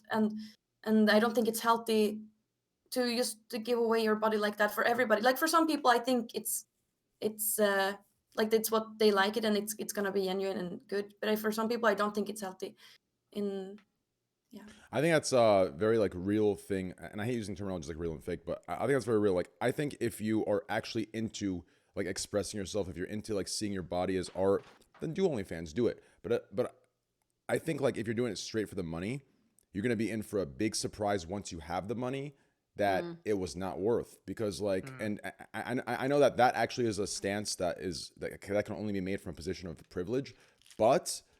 And this will go for all of you. I know money makes your life easier. I know it does in many ways. I know it's a good down payment for happiness. I get that. But once you get there, believe me, it ain't anything close to what you think. Your actual deeper problems that are real shit, it ain't solving any of those. And you can all argue and say, we don't give a fuck, kappa. I don't know, dude. It depends. I think it really depends on the person, because it does. You're right. You're right. If you're a generally money ignorant person. You know what's crazy? We have a doctor here. It's okay that the money is a factor in this for them, because some people, if they can make the money and they could do it successfully, why not? Do you want to do you want to know what one of my friends who was financially not super stable said? They said that money made a lot of the things that you worry about go away, but they don't reduce your core problems. But that in itself is such an incredible weight off of anybody's shoulders to have like, if you got in a car accident tomorrow, none of you would have to worry about it, right? Like literally none of you would have any problem. Add context to that and knock on wood, because that's the. All right, okay, knock on wood. But if hypothetically speaking, like you all could pay for your broken leg, right? But it's like huge to have that like, peace of mind. Even growing up, like my family, I don't want to say we were poor, but like we were maybe middle class. Never had a lot of money. We never had like we would go on a vacation once every like 2 years. It wasn't like we weren't poor, it was starving or anything, but we never had money to not worry, right? And my dad's always worried about bills, always worried about that. And like just seeing him now, because I've kind of put him in a position where he doesn't have to worry about that ever again. I see my dad less stressed now than he's been in his entire life, and I feel like, for me, even though there's always going to be problems, there's always going to be stuff that you deal with, core problems that are serious and everything. I think not having financial stress is huge in any life. So I almost argue with Train that it's definitely worth it. If you can make that money to eliminate that part, I think it's worth it, even if it means. Well, I get what you're saying too. Like it's not going to make you happier. That's the part I disagree with. Core actually, part. the part can where. I ask it? Oh, yeah. You mind if I jump in, Train? Yeah, can I just say one last sentence just to clarify? Yeah, go for it, thing. Just that part where if you can make money, do it. I think that's to each individual. Like that's each person's choice, right? Like if Candy believes that her body is like a sacred temple, right? And she, like that's her choice. This idea where like you need to sell everything to get money, it is the exact toxicity that that American society has literally branded into our fucking brains. I don't like that. Do I like capitalism? Yes. Am I a capitalist? Yes. But can I still step back and admit that the capitalist ways are fucking piggish, backwards, and disgusting? Yes. Right? Do you understand? But why are you making it? But I don't think that's an American Because- thing. Because it's worldwide. because- girls do this because- everywhere. Yeah, or men too. I understand that. They But, sell their but bodies. if, they but do if this, she they- says men she doesn't and women want both. to, and you say that I think people should do it to get Who money. said, who, Candy. Wait. What? Who's talking I about wanna Candy do- in this? You were talking about.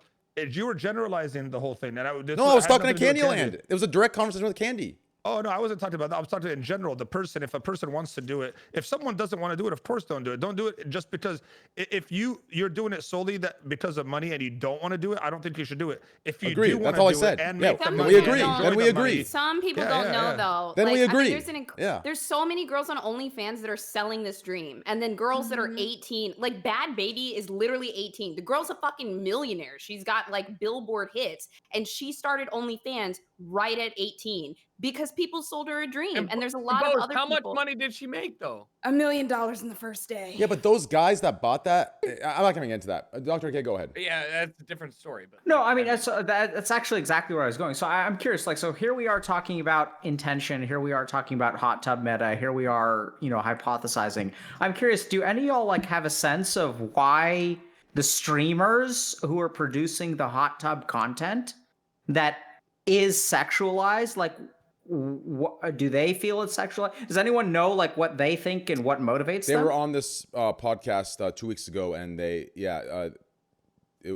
they explained It's the money, pretty much. What did they explain? what Mo said. Yeah, well, not what Mo said 20 Not minutes in- ago. Well, yeah. Mo said 20 minutes ago that like they admitted their tactics and the sexual nature in the tactics, right? So that part we know. As far as why they do it, I don't think we asked that. It's pretty much. I think it's the why they do it now is because of the exposure it gives them, which essentially means more money in the long run for them. Yeah, You know what I would mean? say that's right. I think it's I relevancy. don't think anybody. Relevancy, numbers, I, statistics. I don't money. think, Retire at 40. and for what it's worth, like I don't think anybody here like hates the players. I think we're all just like kind of talking about the game. I mean, Yeah, 100%. Of course. I think Which absolutely nothing wrong with. I think the streamers. credible, Mhm. to me, the supporting evidence to Mo's statement is actually the writing the names on a board or on the banana that they're On their writing. body, When or you their ri- body. like if you're writing that means you're specifically in that moment, like you're farming, right, subscribers and donations, which I think from there you can kind of gather intent, right? But I guess in today's day that's not enough, right? But I mean, if you put it on your forehead too. We have a friend, Dr. K, that's spending a lot of his gambling winnings on putting his name on females' foreheads in these hot tub streams. We're very worried about him. yeah, we're really we have to bring him in. His name's Prodigy. Yeah. No, don't.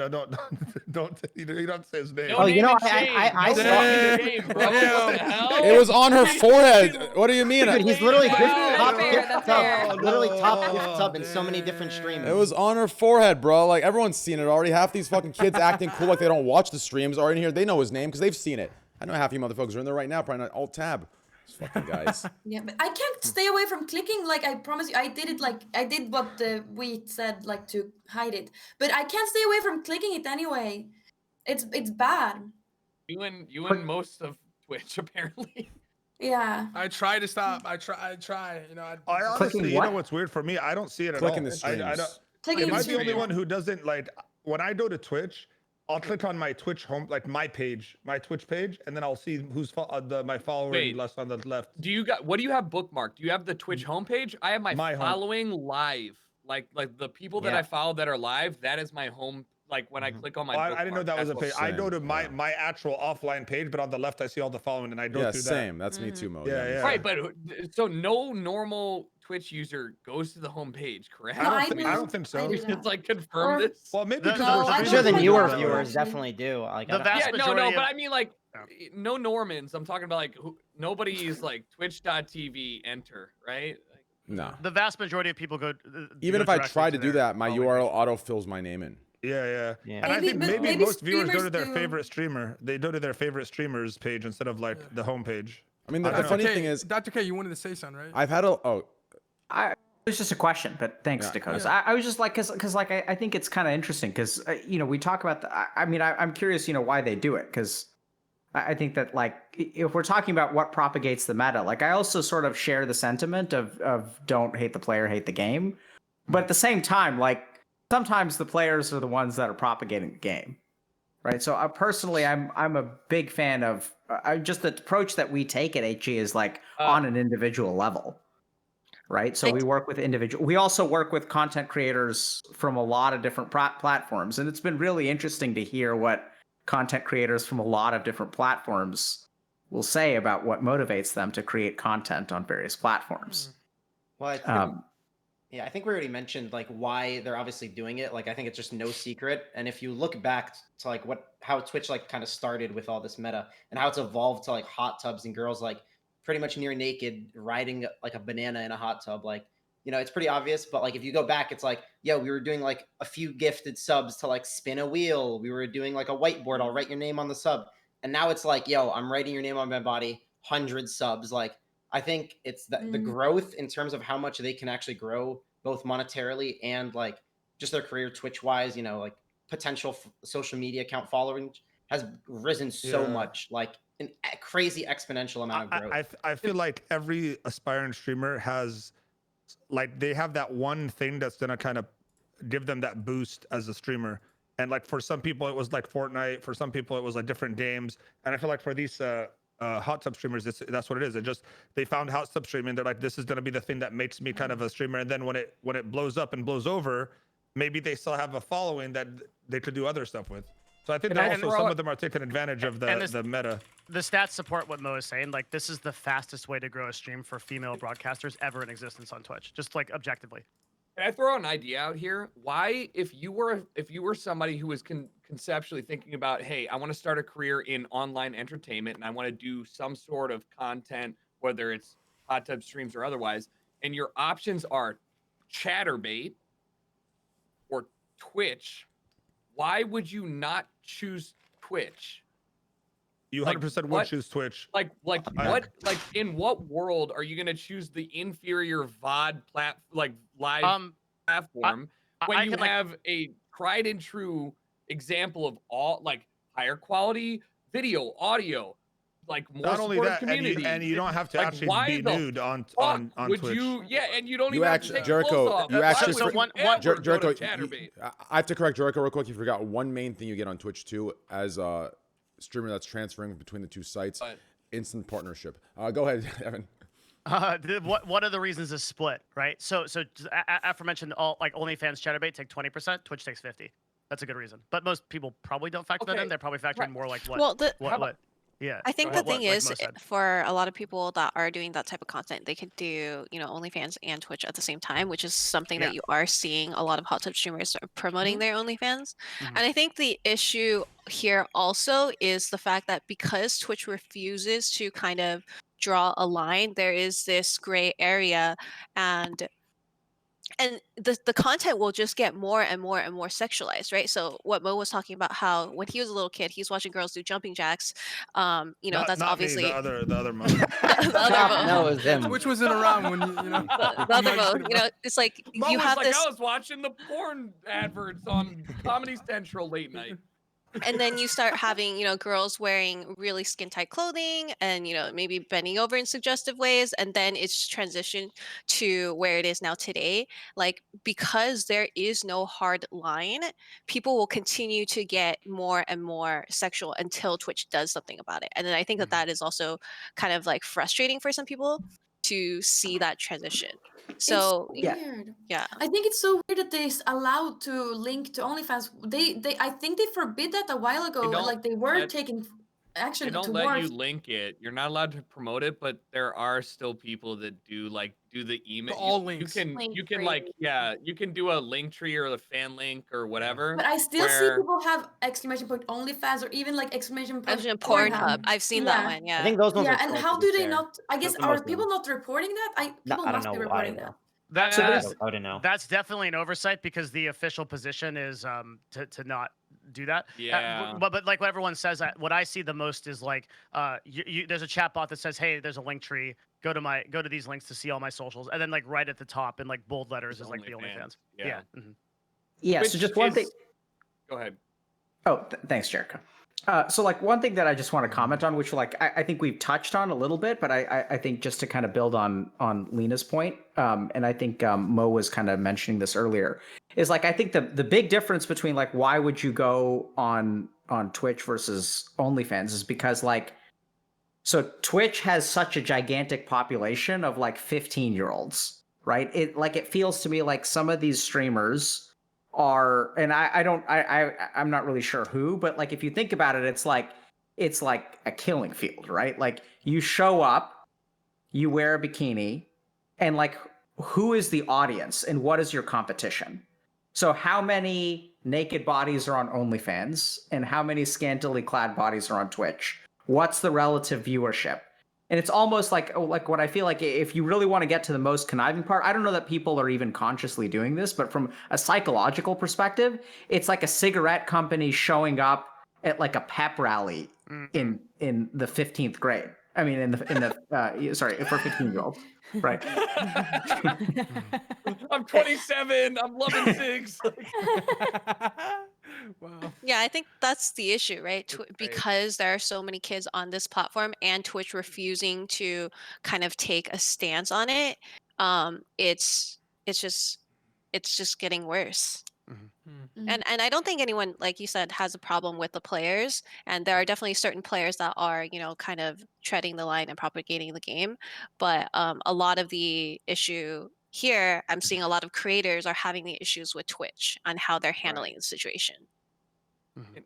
Can I ask if anybody has an idea of how the fuck you figure this one out? How do you solve this problem? Yeah. Because like, Yeah, this because every time I personally think about it, I think about like, hey, restricting the areas and like no indoor pools, and then I'm like, what a weird like Right. thing that you can always I skirt the can line. take a shot at it.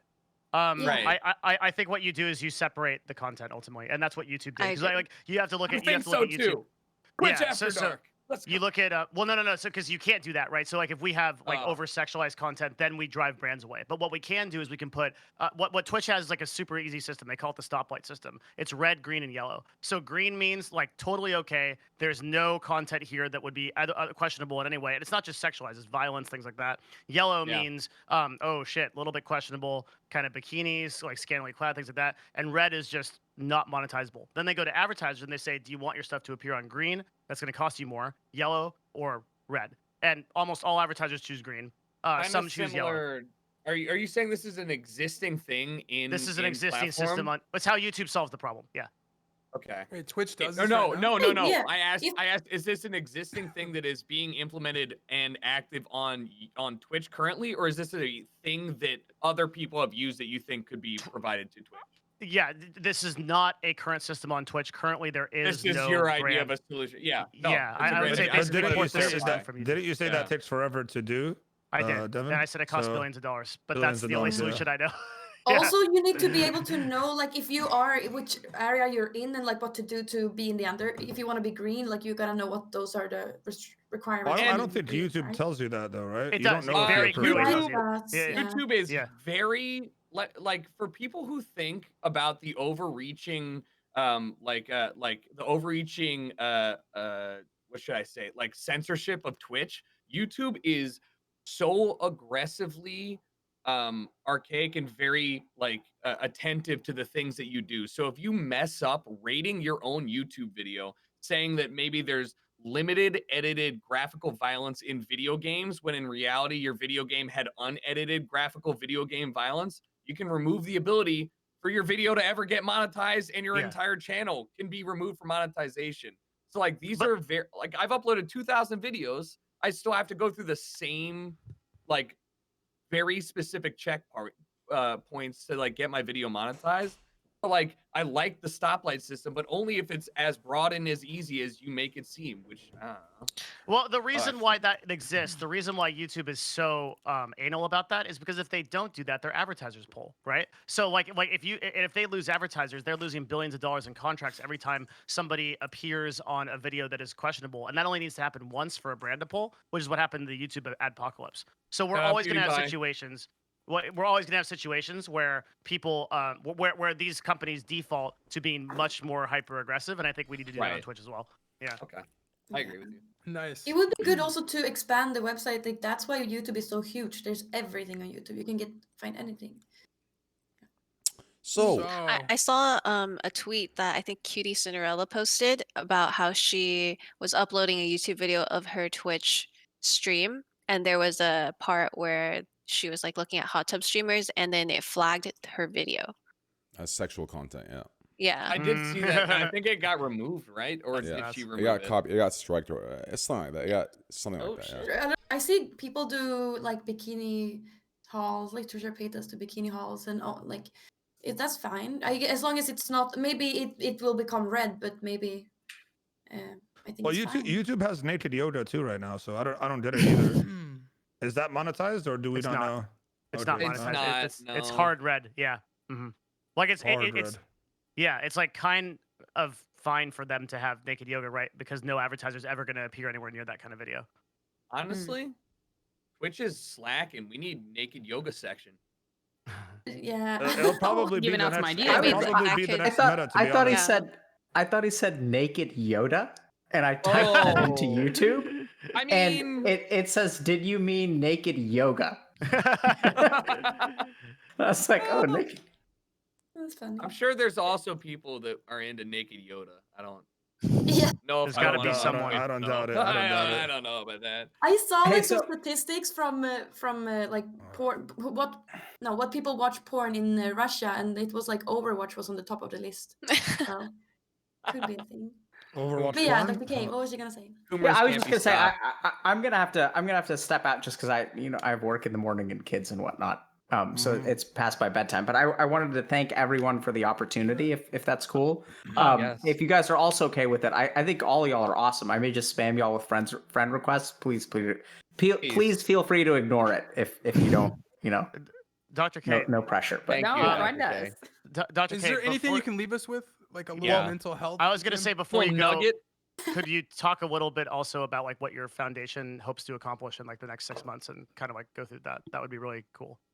Because yeah, sure. Yeah. Yeah, I mean, I appreciate the opportunity, though. And so I think so I want you guys to think about what we've talked about today, right? So why we started this foundation is because there are a lot of questions here that came up that like we need to answer. And so like the mission of our organization is to deal with all of these mental health challenges. Now, what is bannable on Twitch, what Twitch should do, that's not really our purview. But I want you guys to think a little bit about, like parasocial relationships. So like we work with a lot of people and we try to understand this overwhelming phenomenon of like, if I'm a lonely human being and there's someone here, like I can talk to them, they can interact with me. If I'm a dude who lacks confidence in myself and I'm attracted to, a woman on the street, like I can never approach her. I can never talk to her. There's no way that I ever have a chance to interact with her. There's no way that this person will ever notice me. And here we have like this online world where like I can pay to be noticed. And so like these are evolving new challenges in mental health. And what we try to do at HG is like figure out how to help all of these people, right? So we have programs for content creators. We have programs for esports professionals. We have programs for regular gamers. We have programs for like, not really incels, but we've supported a lot of incels, and mostly it's just like regular people on Twitch that are struggling. We also have programs for parents where we try to like help parents learn how to talk to their kids, help parents like understand that when you take away your child's video game and your child is like being bullied in school and no one likes them in school, that like you're taking away whatever form of social connection and safety they have when you like remove them from Discord and you shut off the internet, right?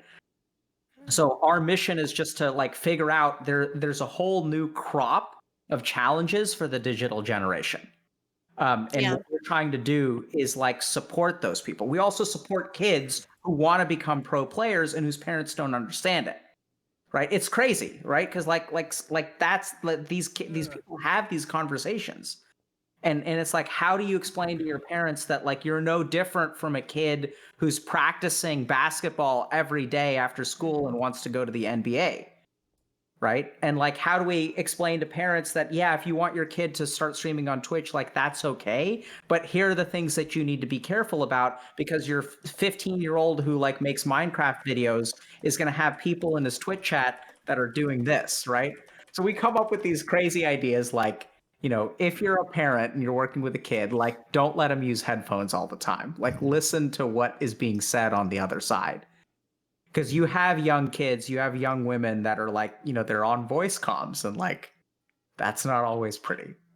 So we try to do a lot of stuff. We try to help, you know, support people's mental health, like especially with a lot of these new challenges, like porn addiction and stuff like that, because people don't know what to do.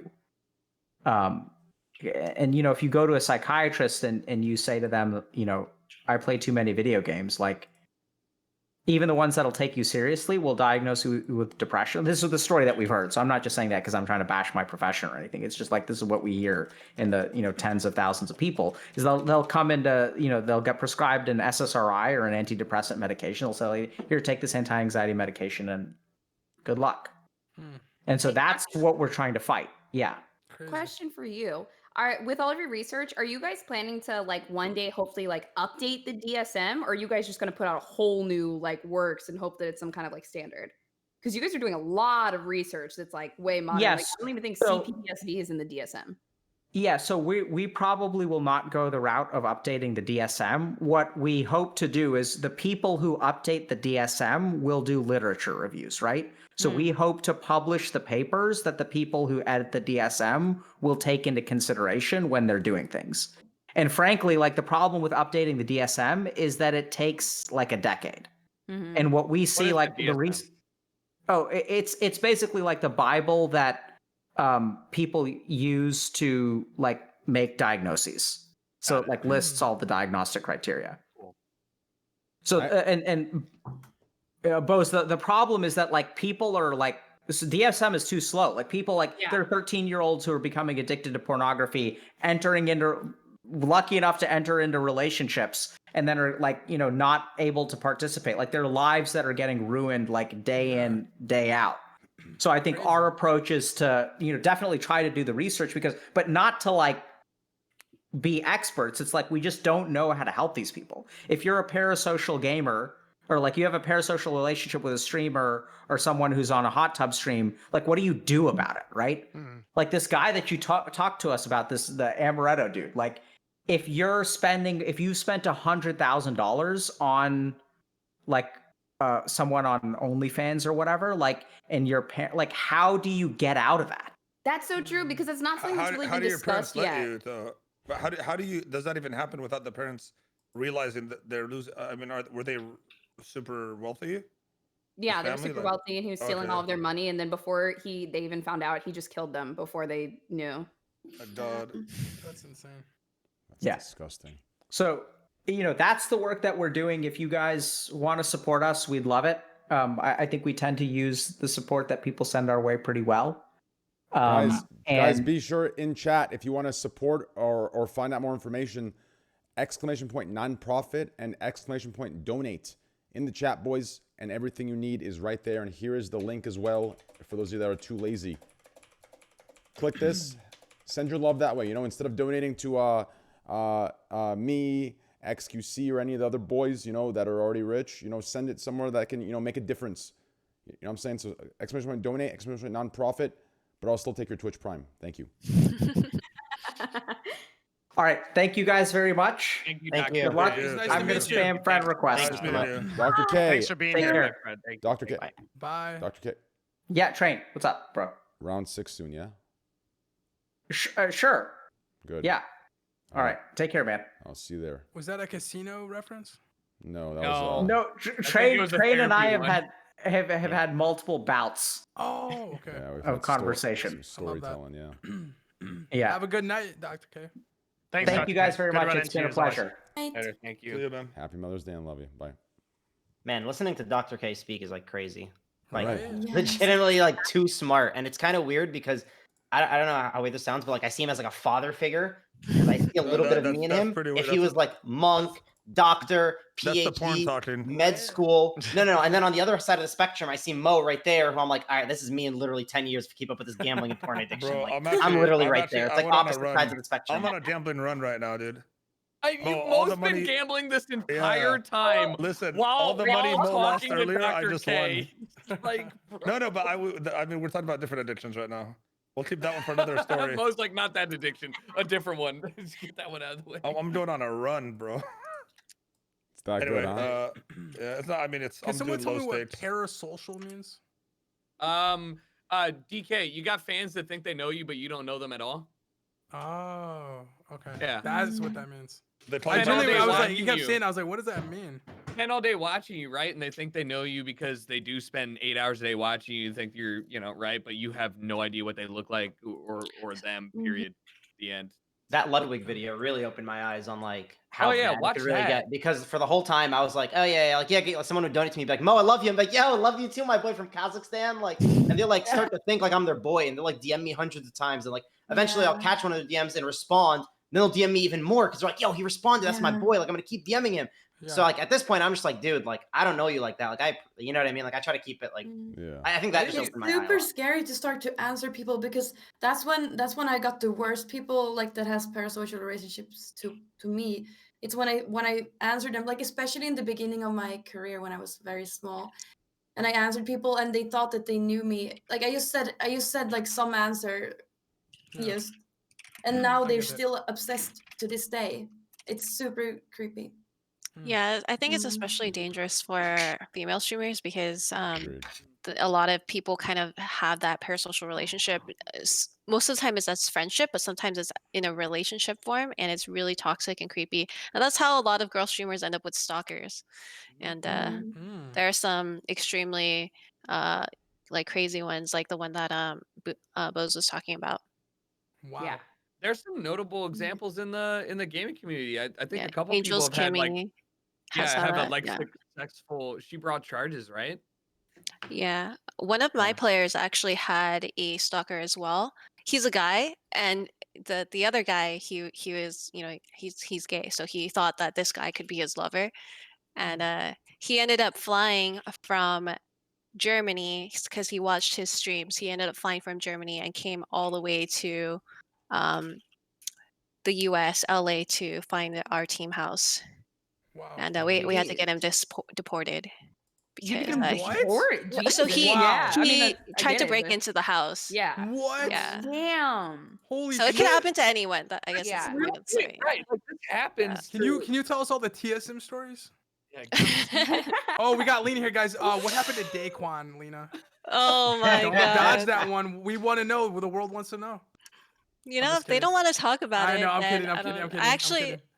yeah, I did hear from Hamlin's recently, and so he's doing good. So I'm happy about Good. that. Yeah. That is good news. I'm just messing. Yeah. I bet you get some of that too, right, DK? Yeah, people ask me all the time, you know. Yeah. Because I wasn't in TSM, you know. So no, yeah, people always ask me what happened to him, but I got no answers, you know. Or do I? But I just can't say, you know. Shit. People think that they're entitled a lot to the going ons of people that they're watching on stream, Bro, right? Like Jericho. Like if somebody just wants to Yeah. disappear, like Jericho. what did they owe you? Jericho, Like you should have saw like literally yesterday. I had to like sit down with my stream. It's not even like my community. It's like that. It's a small percentage of it, and I think everyone's community has this as well. But I had to sit down and have a talk yesterday because when I moved my podcast to today, from Thursday, people man, got butthurt, huh? man, I got people saying things that Did I like say that? I'd smack the fuck out of them in real life for saying stupid shit like that to me. I'm not even kidding. Like, who the fuck do they think they are? Like, if I want to cancel the podcast, I will cancel for the next 6 fucking months. Like, this idea that I need to go live, like, on this day and time, like I said this. I'm like, listen, if you depend on the podcast because it helps you escape, Like, I am sorry I moved it. Like, I will apologize to those people. But Yeah. this idea that I owe it to be on that day, and if I move it, like I'm some sort of slave to the podcast, like suck my fucking dick. No, Like that is never think- gonna happen. I think Right, in their defense, Train, it's lately it's been moved more than before. It Does doesn't that make matter. sense? But it doesn't matter. Like that's my point. Like this idea that I'm limited to one move a year. Otherwise, like that right? That's a ridiculous thing to start building No, around. I don't think that matters. I think that's what that could be something that led to why they're feeling that way. I think It's I love your irrelevance. podcast. I It's get irrelevance. both sides. It doesn't There is no matter both side. what No, they want. there- There are both sides There because is you one. do have a career supported by the people that love to watch you, right? So like to discount their feelings, It's not- probably not great. It's But also, not discounting. am I right? No, you're not. That take is such a catering take for the viewer. Like, listen, No, it It means is. it does mean I a lot to know- them. You can yeah, I understand that. But if I do not feel like going live for the podcast, then because but then don't go live. no, listen. Last podcast there was actually 6 cancellations. That's why I had to cancel. But Oh, that's a lot. if I Yeah. don't want to go live because I don't want to, it should be that simple. There's like I shouldn't have to explain to you like you're my fucking mother of why I need to move this day to another day, even if I do it 3 weeks in a fucking row. And the idea of supporting the idea of supporting me, right? If I support one of my friends or I support someone that I support, and then later I hold that over their head, I'm not supporting them. I'm giving them something to hold over their fucking head. So that argument where they support me, therefore I cannot miss a podcast or let them down is the stupidest fucking shit ever, right? If they're supporting me because I'm my podcast on time, they're supporting me for the wrong fucking reason. They either support me for my message and what they believe in, or they don't. This idea but where Train, it's this, I'm not gonna there's ever. a big but. There's a big but here. Let me tell you why. Your podcast is the only thing about your life or as a streamer that's consistent. Yeah, that's So true. for it to not be consistent, you should be mad about that more than they are. I'm you not. know what I mean? Yeah. No, I'm I not. know, but I'm saying that. But that's what I'm saying. It's like they did on to watch their favorite show at a time, and it's canceled. Like look at it that way. Like it's your responsibility to be on time for your show because this is your show, no one else's show. Fuck the guest that couldn't come. I don't you like did that. on by yourself and talk to the stream for 2.5 hours by yourself, dude. It's your show, pussy. All right, let's move on. Damn. I completely and utterly disagree with that. And here's why. Here's why I disagree with that. That argument works one way and not both ways. And that's my issue, right? My show, if it was two viewers, right? Like there's nothing I can do to increase that with that exact thing, right? My show, but now that my show's the big thing, it's my responsibility to be on time because since more people watch it, more people are depending on it. No, I have never set that message. I go live. If you enjoy watching, you watch. I understand that some people depend on it in that way. And to those people, I apologize, right? To those people, I feel for them. But we're not talking about that. We're not talking about me feeling bad for moving it or not feeling bad. We're talking about people thinking they're entitled to me Wait, going live. That's what why we're are talking you- about. Why are you moving the podcast? Because I think that matters, right? If you move it because you feel like there's a lack of content and talent, that's a very valid reason. Yeah, right? I moved it because we had you 6 should cancellations. always- Yeah. Train, you can should I say always something? feel free Yeah, to go move that. Go I for feel it. like if you don't make a big deal about it and you just keep going about your life, that people won't make a big deal about it. You know what I'm saying? Like, I feel like if you don't say anything and you're just like, you know what I mean? No one's gonna lose sleep over it. Like, you know, Yeah. it's gonna continue the next time it happens. I think like just don't focus on that Yeah. and it's gonna be fine. Yeah, but also you gotta look at it this way. You have a huge podcast, probably biggest one on Twitch. I'm gonna be one. honest, I fucking Two, know. I you hate have all of you right now. sponsors. You have sponsors, number one. I love you, Train. So You you guys are need to so- take your podcast is more I'm on your serious side, than your Train. actual stream. Thank you, Lena. It's not like you did it on How the the game, dude. This how is the a listen thing you're listen. responsible I'm gonna for. listen. All of your intentions are in the right place, and I appreciate the words you're giving me. But you guys are some dumb motherfuckers. I'm gonna tell you why. How the fuck did we get to me being bothered? Jericho brought up a situation. I said, yeah, people are entitled to my podcast. Suddenly, it's like ignore it, and you won't notice. I don't notice it. I just brought up Yeah, some that people wasn't the were point of- some that people were wasn't the entitled, point of the and then secondly, this idea that it's this huge thing and it's like their favorite show being canceled. Like, yes, and I will take the L for that. But this idea that I'm a slave to it for that reason, you are living life the wrong way. If you are a slave to something because someone else is depending on that thing that you're not connected to in any way at all, and it's a podcast. If it was something like very serious, like a responsibility in that way, I'd understand, right? It's another person. You want to be a good human being and bring that. It's a fucking late night scuffed half-assed podcast. This But idea dude, that you're putting this seeing thing. it. You don't No, downplay Mo. it though. You're Mo. downplaying it like it's some bullshit. No, Mo. It's okay, whatever. I'll be late next week. I might cancel. I for 6 canceled months. because of 6 You can't- cancellations, Mo. Why are you I acting like understand. You had a legitimate reason. I'm not saying you didn't, man. But So don't why are we downplay bringing- the why are we bringing- podcast being moved? So Because why the are we week bringing up before, there was a couple hypotheticals weeks- I'm telling you because there's been a trend lately where some shit that goes wrong and you delay it, or someone couldn't be here. All right, let's do it next week. Let's do it Thursday. Mo, There's why a do you couple days Mo, COVID. I'm why do you sick, think blah, blah, every blah, you know streamer what I mean? that's why do you think every streamer that starts a podcast never makes it past podcast 10? Why do you think that is? But for moving it all the time and shit and not being consistent, probably. No, you're trolling and no one notices it because no one knows. No, I'm not trolling at all. Oh, man.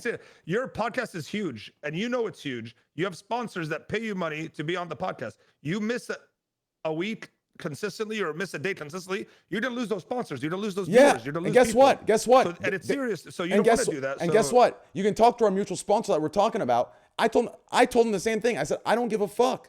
I am not going live today. I have 6 this like you guys. I'm so surprised. I'm Your hearing. is legitimate. I agree. It's okay, but I'm saying I'm you could arguing. still- I'm arguing the worst case scenario. Let's say I argued. okay. Let's say I argued. I'm sorry. Let's say I canceled because of laziness.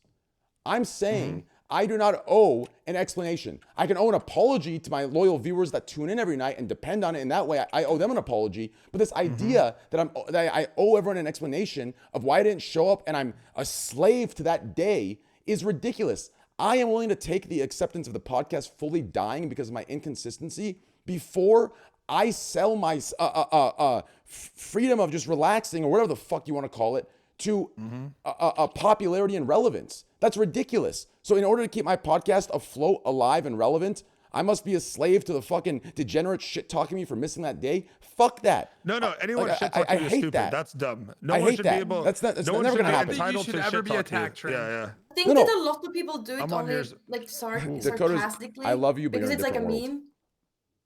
What's up?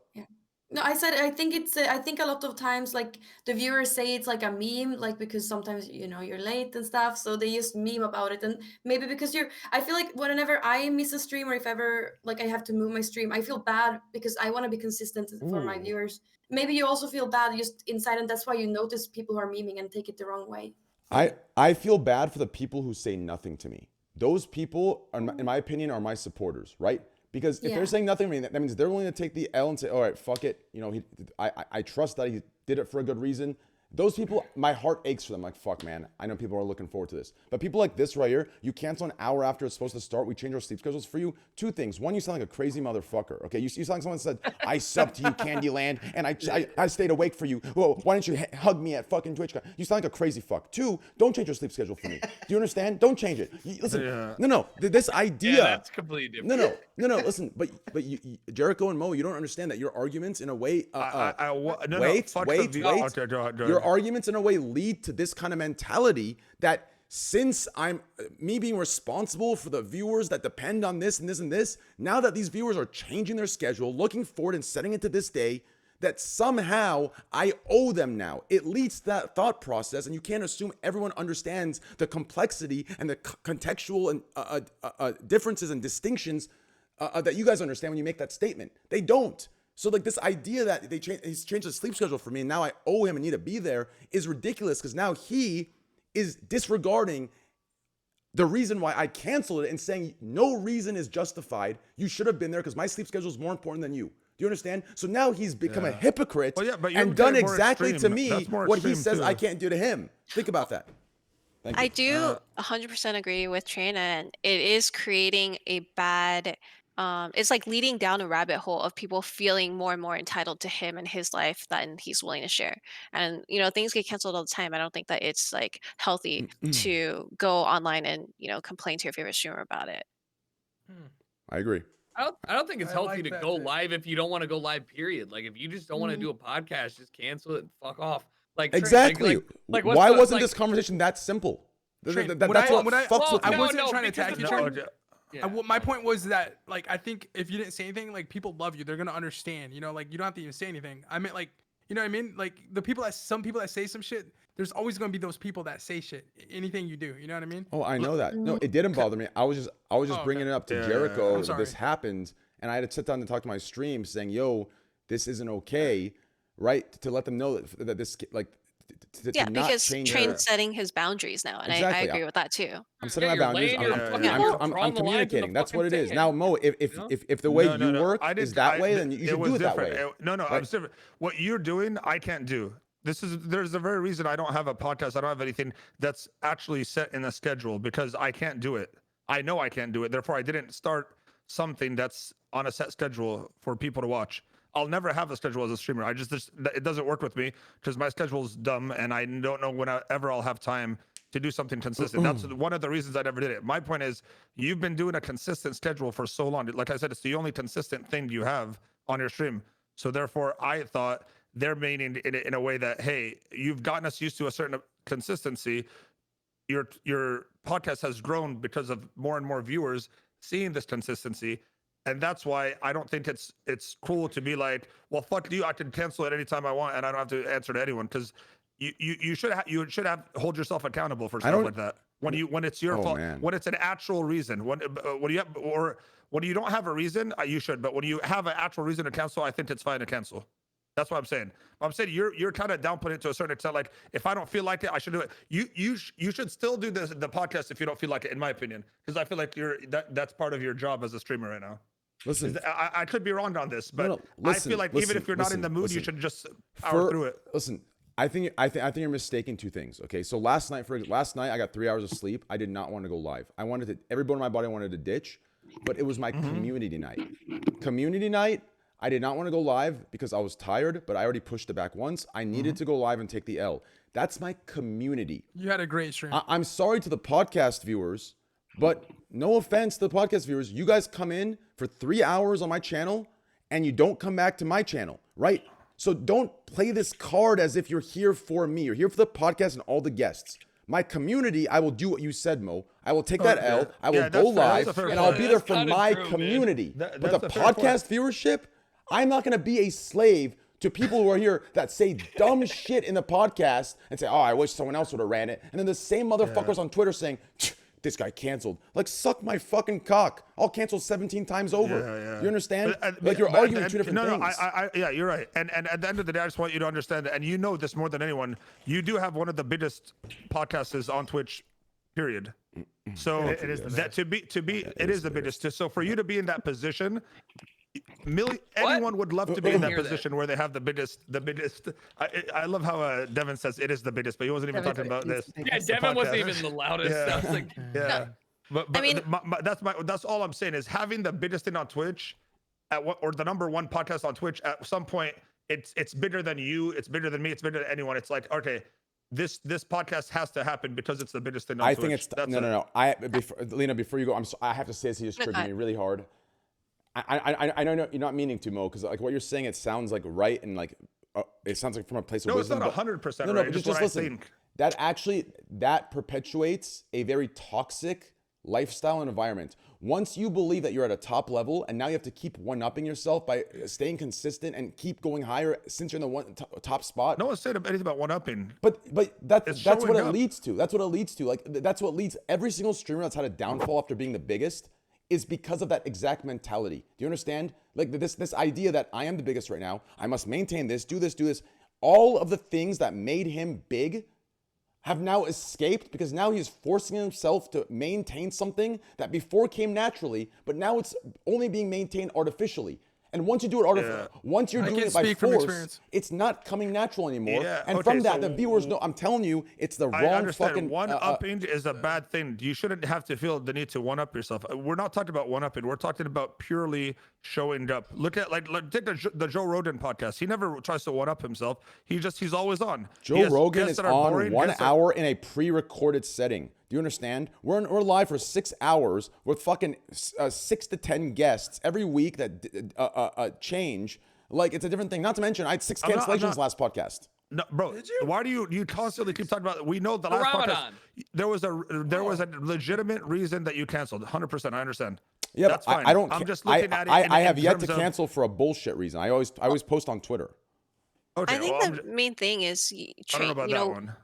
Train Well- obviously understands the consequences of him canceling. If he cancels for a long period of time, fans are gonna go away. If he cancels and he's unreliable, he'll drop him. And if he accepts the consequences of his Exactly. Yeah. actions, then I don't think anyone can judge him for doing Yeah. what he wants to do. Exactly. And then I'm guessing secondarily, never left. But I know Wait, Train. wait, I wait. feel She like said Lena finish. Let Lena secondarily. finish. She Okay, said okay. secondarily. Let it finish. thank Alright, you. bye. Yeah, and secondarily, I don't think like the idea of like, hey, this is what made you famous is, and now you have to keep it going is fair. A lot of people, they have jobs, they made their money from their job, or now this job no longer makes them happy and they want to quit. Then that's totally on them too. No, I Give understand. me a that sec, part. Mo. Give me a sec. It's the way he There's a reacted. paragraph. by There's a cussing it paragraph out, here. saying, Here's a guy. I can cancel for the Here's next 6 a guy. weeks. I don't Here's give a a fuck. Here's a yeah. I can. No, And but if I- that's the wrong way to look at it. It's not the wrong way. It's not. You're showing the people that you don't care what you do. Like you told me before. No, people I'm don't setting get a that you're just in boundary. the I'm mood. setting a The boundary. boundary is I can cancel anytime. And If you I no, listen, you if shouldn't I say sold that. my That makes it look podcast, like you Mo, don't care about if the I podcast. listen, listen. If I sold this idea, watch the Scuffed podcast. It will be consistent every day. I want to build a connection with you. Let's build a podcast community. If we went this way, I'd understand your logic. Do you understand? I want to allow the Scuffed podcast to hang out with my friends on the Scuffed podcast. Do you understand? People came for them. Some people came for me. Some people came for whoever was on. Do you understand this idea that you're? It is not correct. I'm not selling I'm not this. saying that. I'm saying your love for this podcast. You're not showing the way you actually feel about your own podcast right now. I because am. You I love am your though. You're obsessed with your You're podcast. equating. And you would you're not want your equating love podcast and to get- success with high viewership. That's what you're doing, and it's a mistake. No, I'm not talking about that. I'm talking about the way you're letting even the people that watch you. Your core community, fuck the people that are here 3 hours and they're gone forever. Fuck My those core people. community Core never community- complains. They You don't know understand. that. I do, You because don't I'm know one talking to by my core one. community. My core You don't community is know like 2 one or by one 3,000 names. Maybe people. there's people in your core community that are annoyed that Then they you're message saying me. stuff like- Then they DM me or they hit Okay, up but Strudel. Strudel when tells you say me. I don't care about this podcast, some people in the core community could be like, well, what the fuck? We care about this I podcast. didn't say I don't That's care all about the I'm saying. podcast. You That's inferred how that by me saying I can ditch it if I because want other to. people would infer it that way. You always talk about like, don't say stuff because viewers will take it a different way. You're doing that right now. It's your own podcast. No, you've twisted it into that. What Oh I'm my saying God. is, if You I want to haven't take added any if I words. want to take a week off, I can. If I build this crazy fucking thing where I need to go consistent every day because the viewers are going to get upset. Listen, I do not want viewers that think like that. If you think like that, if you think I owe you this stream next Thursday, don't watch me. Unsub to me. Leave. Block me. Make a fucking hate thread. I don't care. I am not ever going to sell that one piece of me being able to say, I don't want to go live tomorrow for increased viewership. It's not ever going to happen. Ever. Ever. And even anyone back when I was a actually smaller, thinks that. back when I was a smaller streamer, same thing. Same fucking thing. That's just what it is. I go live when I'm feeling good. Now, sometimes I understand the consistency part. Believe me, the last 3.5 years of streaming, I didn't want to go live, probably a year of that, but I forced myself to go live because I understood the consistency portion of my community streams. The podcast is not a community stream. It is not my stream. It is an event that I run on my channel. Now, if I feel like I don't want to go live, I will push the podcast a month back. If you want to put that into how I care for you, fuck it. Let's be realistic. I don't know you guys personally. You don't know me personally. I'm not selling you this idea of friendship and love through the podcast in hopes that it gets bigger. I'm not selling that to any of you guys. So this idea that somehow it's indirectly being built and I need to respect it is a fucking delusion. And if anything, it is sick. It is sick. And it is probably what's leading to some fucked up shit that you need to talk to Dr. K about. It is like what you're perpetuating, or sorry, what you're encouraging, in my opinion. I think it's coming from a good place and it's intended well, but it is, the effect of it is fucking disgusting, in my opinion. I think it's disgusting. And I wish I could read this guy's message talking about, most talking about ethic and work ethic and consistency. Dickhead. Work ethic and consistency. I have more hours logged in one day than this fucker has in 1 year. Who the fuck are you talking about? Work ethic and consistency, you fucking Mo TV subscribing bitch. Wait, Sorry, what go are you ahead. guys talking about? Wait, why are you bringing To be my? fair, we have a I lot of- specifically said I don't have consistency. That's why I am who I am. I understand, That's why but it was haven't one of your done viewers talking some shit. Like I just wanted to shove my. that guy's catching a mod in my chat. I'll tell you that much. To be fair, we've done a Hold lot of on. Scuffed shows where we know Tyler just dragged himself on and he's here for like 20 minutes of it, and the show goes on. You know, there's I no literally, yeah, stop. I've done like both podcasts with the Botes sisters. I was on like a 36-hour straight, stayed awake, but like people were here. Like I didn't want to disrespect, their time. 9 people were waiting in the chat. I disrespected enough with my intro, right? I come live, like so, like I know the way I sounds like I don't give a fuck. I don't mean it that way. What I'm saying, like I got a little That's angry. all I'm saying. Don't what I sound mean like is, I know. Explain your meaning. That's it. No, I don't need to explain it. My meaning is exactly how I said it. If I don't want to go next Thursday, there might not be a podcast. I'm sorry, Let's there might cancel it not right be now. one. Fuck I'm it. letting you know Let's right now. cancel it There might right not be one. now. Then Thursday after that, there may not be one. If that loses me my Cash App deal, fuck it. Cash App, see you later. Do you understand? That's what I'm saying. That's exactly what I'm saying. I am not going to sell that free. Listen, if I wanted to sell that freedom of not being able to go live tomorrow, I would have just become a fucking lawyer. I would have continued Duke Law School. Do you understand? I would have been a fucking goddamn slave to my fucking boss. Do you understand?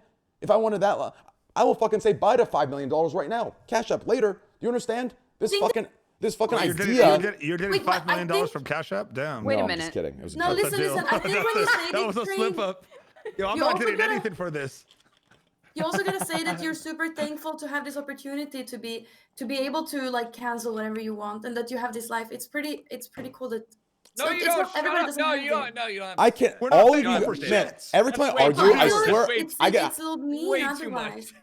No, it's not mean. You want to know why? Because every other streamer talks that talk, and I know all the streamers. I'll make a post right now.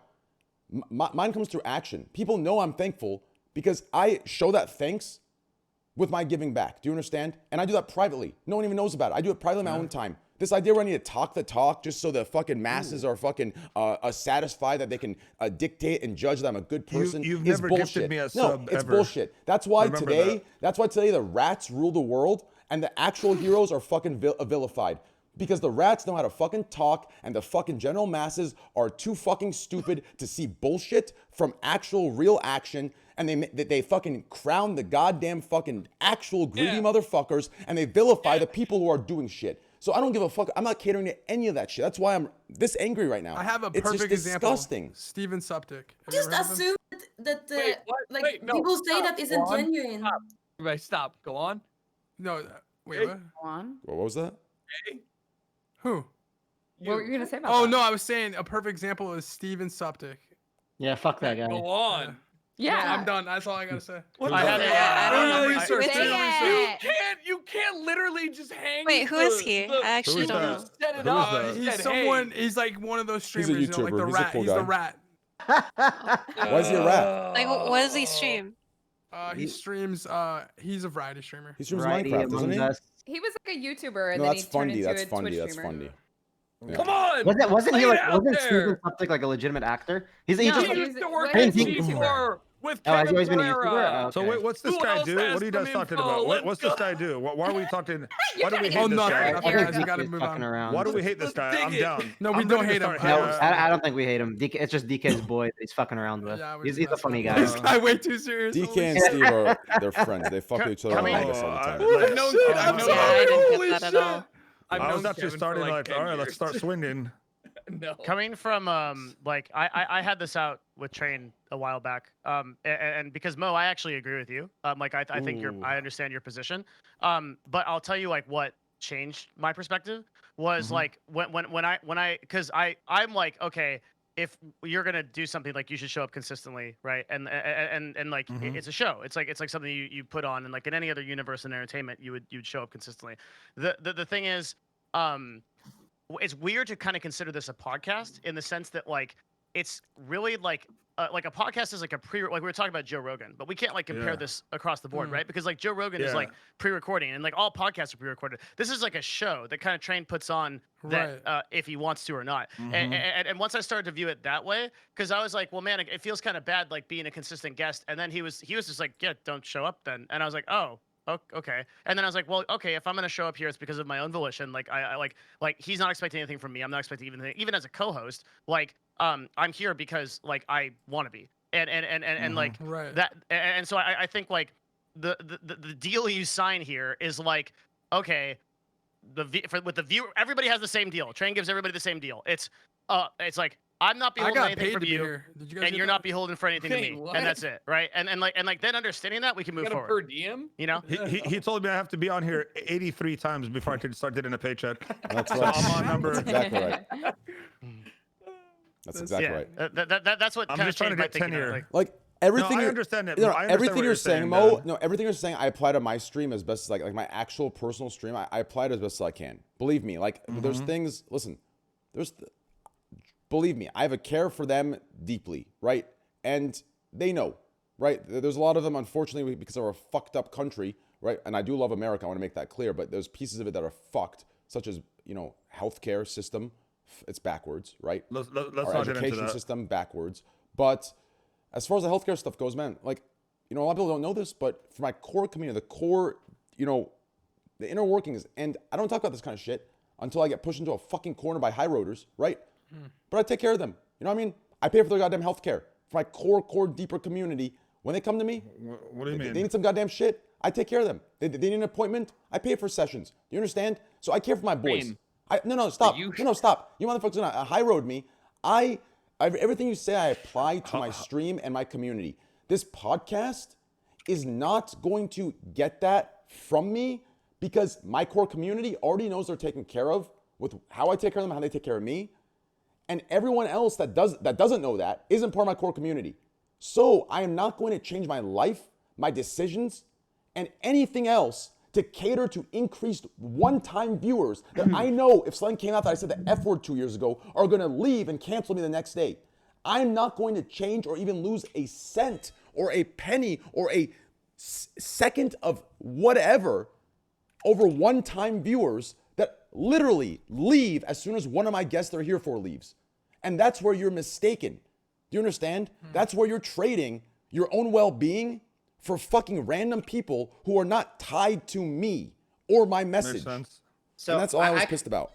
I completely understand where you're coming from, Train, and your whole ideology regarding it all. My only question is, as for me personally, if I had a podcast I was running, I don't think I would really separate, this is my podcast stream, and then these are my personal streams. I'd be like, these are my streams, and I just want to either grow them together, and I want to like apply my same messaging, whether it's to my community or to everything overall, because my community is still there. Your core community probably is still watching the stream, but on top of that, there's like 50,000 other people from all the other streamers that you could potentially turn into your core community. Even though obviously, you have the more hardcore, and once again, we're back to growth, viewership, and numbers. Let me tell you why I do it this way. Okay, everyone keeps falling back in this viewership numbers thing, and I realized how fucking all of us are so obsessed with these things and we're No, such bro. robots. It's No, not wait, about wait. the Let me numbers, explain. Man. You keep bringing up the numbers. Listen, every argument you've given Mo TV is about consistency that leads to the podcast Mo success. TV? It all goes to Why are you saying my last name? Separate my them. last He name? separated us. because I was just talking because I was just God, you guys are like I have never seen people so fucking stupid in my life. I was just talking. I'm on your side. Yeah, not Lena. I was just talking to listen, I was just Lena talking just to wants to be invited to the next oh man, podcast. I'm so triggered. No, I'm 100% on his side. I believe that Train knows the consequences of his actions, and it's up to him to decide. It's his podcast, his Thank time, you. his stream. I He think can that decide most- whatever he wants. Jericho, I please. understand that. was a good take. Jericho. Wait. Two things. Let me finish this. Okay, first, I said Mo TV because I was just talking to Yasuo. Then you interrupted. So when I replied, I didn't want Yasuo to be confused if I'm replying in a mean way to him since he just got finished talking and you interrupted. So I said Mo TV to specify that I'm replying to you and then I'm going to reply to Yasuo. Yes, you did. You interrupted and said, no, it's not about numbers. So then I wanted to reply to you and say everything that you're saying leads, the place that ultimately leads to is maintaining numbers. But you're not understanding that. Two, let me tell you, Yasuo, why I do it this way. The reason I separate my community core streams or my community single streams from podcast is for a very simple reason. It gives me flexibility. And the flexibility I'm referring to is fun topics that 2021 would never allow on streams by themselves. There's no way I can sit there and go into the deep, fucked up shit we go into on my stream. I'll get reported once, I'm fucking gone. But since the podcast is like contextually somehow it fits into this educational thing, we're all bouncing ideas and keeping an open mind. It's allowed. It's not like the same way people put hot tubs in their fucking living room. The podcast is that loophole where we can kind of expand and get back a little piece of 2014 and have a little fun. That's why I separate the brands. On top of that, it has worked. Cash App has said to me they wouldn't sponsor my stream, but they want to sponsor the podcast. If I put these two together, they would be sponsoring me and my stream, what I do on my stream, and it wouldn't work. So far, on a business level, which isn't what I'm even arguing, I've even won there. So suck my fucking cock. Thank you. Yeah, and everything that he just said, I don't think he owes that explanation to anyone. And if he wants to share it with peers and if he wants to share it with other people that are not involved in his business, that's also his right. So I still completely understand what you're saying, and I completely understand what you were saying before, but I don't think it really answered my question of why they're being separated, because it still is that core community plus the more. Like I understand that reasoning, I understand the reasoning. It's separated before, because but I'm still lost. I don't know if I'm just stupid and missed it, but no, you're not dumb. It's actually a very good question. I separate it actually for my mental health. So there's a couple things that I've like done, and this is one of the best things that I thank my past self for. But I separate from my mental health, and what I mean by that is, so it's kind of like if you've ever had moments of inflated subscriber and view count, and you see that, and then 2 months later you kind of go back to your own grind, and you lose like 80% of each of them, and now you think you're a dead streamer, and you're just you think you're boring, and no one fucks with you anymore, and you just really get down on yourself, right? The reality of that is, if you can understand the way Twitch works and understand kind of the metrics of everything, you'd know that in that time where you're up, you had an inflated view count and an inflated subscriber count, it was inflated. There's peak moments at Twitch, and then there's your real moments. The peak moments should never be looked at as any sort of tracker for your success. Everyone goes through peak moments where, your shit's, everything's lining up perfectly. In those moments, the best you can do is try to convert as many one-timers as you can to what your message is and to your community. And then when that passes, you go back to you. As long as you can maintain at your actual numbers and know what your actual subscriber count is, your actual view count is, you'll be good. Now, to get back to your point, to explain how this all connects, I knew the podcast, because of the names that I bring on, you guys, is going to inflate my view count, even at my most dead periods of streaming. Even when I'm at 2K Andy playing Call of Duty, I know my podcast will at least be 10K viewers, right? Now, if I bring these two together, in my mind, right, there's this thing that's going to create where, I feel like I'm going to end up in this Austin show vibe, right? And these aren't shots fired, but I talk to Austin a lot, and there's an issue with it. I know Austin wants to do streams of his own, but now he's kind of, he has a show that everyone expects 80K viewers, but now he goes live and he only has, 2K viewers, if that's the case, right? Now there's going to be this, there's going to be drama, there's going to be shit talkers, there's going to be this and that. You have your mental fucking stress. Fuck, they're kind of right. Are they actually here for me? Are they here for them? Fuck. It sucks. I don't want to deal with it. So I separated the two so I don't have to fucking deal with it. And it's that simple. thanks. That made a lot of sense, like compared Have you to ever where we were at before. thought about doing a Scuffed podcast channel? Because doesn't that kind of solve the problem, right? I'm too lazy. You separate the two. Okay, never mind. Yeah, I'm too lazy. Yeah. I've also figured it out. It's why it's why I delete tweets as well, right? So like instead of having an update Twitter and a posting Twitter, I just update on my Twitter, and then after 24 hours or after 2 hours, I just delete the post. Everyone's like, why do you delete so much? It's because I combine the two because I'm too lazy. Yeah, but anyways, Lena, go ahead. Hey, I was gonna say this is whatever. the same like Day and Ham situation, right? Like I don't think anyone is entitled to why they decided to leave for personal issues. Obviously it sucks if it's your favorite streamer, but at the end of the day, they don't own your time. And if Train decides he wants to take a 1-year vacation, then that's 100% his right as well. Yeah, I was making a joke just to and that's exactly I actually think all of us were prodding the cattle here, but it was great that you spoke on it. Like I was definitely stoking thank the you. flames. I was like not yeah. because like there is a lot of people in our industry that have taken a 3-6-9 1-year hiatus and come back. Like there's no real. It's a very new industry, so it's not like, hey, I used to play football and like I stopped being professional, so now I'm gonna do like training or something. Like there's a clear-cut path for me outside of this. It's kind of like find your own adventure. So and if you think about this real quick, I need to add this in there, right? Because this almost adds to the other side that we don't see, which literally proves my point of your perspective, Mo, being a slave to the viewer, and I'll explain why. This will help you clear it up a little bit. So, why is it that because they watch you and they're dependent on you, you owe them everything, but at any time they can stop watching you and you won't even fucking know? And if you do know, are they gonna give you an explanation? Are they gonna fucking tell you? No, they fucking moved on, right? Because they're literally doing themselves what they aren't allowing you to do. It's this stupid fucking double standard. And it's the same thing that happens with a sellout card, right? Oh, selling out, taking 10 million from Mixer. Dickhead, you take fucking $2 if you were asked to leave the stream that you were watching consistently.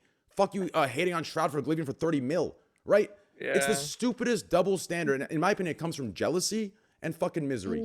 More so jealousy, though. And you just got to talk on it and be the bad guy sometimes to kind of let them know what the truth is. And I'll take that fucking L. So, Can I say something real quick? yeah.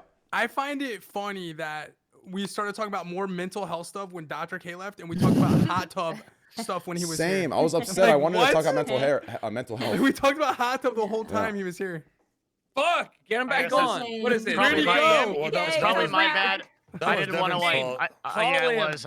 I feel bad. Like I wanted to like I try to tie that into my L guys. Like I tried to tie that into like his foundation and shit. Oh, did and I just say fucked it up, mental sorry. hair? Sorry, mental health. I'm tired. Mental hair, I woke up at 6 a.m., man. bro. Just because Dude, I'm fried, bro. I haven't slept since shit. I got 3 hours of sleep, dude. Ever since I've been gambling with Mo and the boys, Don't throw me in this. I've been having PTSD. No, I've been having PTSD slot Never dreams. call me by my last name again. Oh, Yeah. Mo TV. How's Mr. Bro, TV? that was the funniest shit. I've It's never Mr. heard TV. anyone I know, I say love that Mo too. TV. Instead of saying Mo, he's like Mo TV. Imagine I was like, calling oh, Trainwreckstv. he's mad at How Mo. pathetic would that be? Dude, it's like when a parent calls their kid like their full fucking name. Yes. That's what I heard. Oh my Just wait till we God. argue, Mo, and I call you by your Don't- actual name. That's Don't when it call gets me by my bad. government ever again. Mo TV. What is your name? It's Mohammed. Whoa, whoa. There's people out there, bro. There's doctors out there. Relax. Come on. Oh fuck, I forgot. It's like Assad? Mohammed. It starts with an A, right? Whoa. You're getting out of hand right now. I thought Mo TV was your government name. Tyler. Nickname. Tom? Mo Television. Maybe you should go into that. Motel. Like, little. It's Mohammed like algebra. No, Mohammed. Whoa. Mohammed. Don't but say it's it. spelled Don't wrong. say it. It's Mohammed, but it's spelled wrong. He My said it. parents Mohammed- spelled Mohammed He said it Lion, last Mohammed Lion. podcast. No, he said How it do you last spell podcast. yours? Actually, you know what? The entire chat is Mo's Mo, how do you name. spell yours? Everyone just Googled What? him. Wait, First name. do we have two My first name, Mohammeds here? Read everybody. Yeah, of course. Yeah. The Well, that's what name. Mo is. Most ED. common name on earth, you common- little shit. M-O and common ED. name. Or Mine's M-O and AD, AD. then. I mean My- AD. I've Me been, too. You spelled Dude, the same as me? bro, I'm not even gonna lie to you. I spelt my name wrong for the first 10 years of my life. Me too. And then I saw my passport. Yeah, me too. And then my mom was like, I No saw my way, passport, no and I was like, way. I Middle was like, Eastern I was like, problem. one I've M or been one typing M in my or whole two? life. One M or two M's? Two M's, two M's. Oh, I have one M. But Man, yeah, I that's spelled fake. mine wrong forever. I mean, yours is fake. 80 is fake, period. You guys are so cute.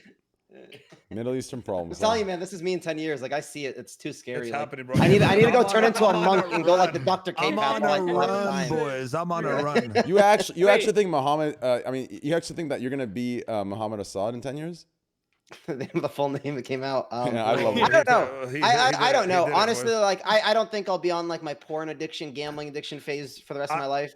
I'll always be a gambler, and I will always jerk off. Just but, work like, on you- not don't to do that what I- level. yeah. I'm just saying, watch your weight because you don't want to be like me. I It was respect the that. best Because I one was life. skinnier. Hey, I was skinnier than you at 21.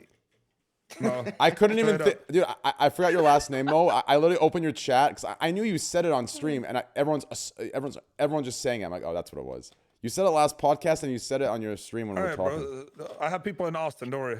All right, what's mine?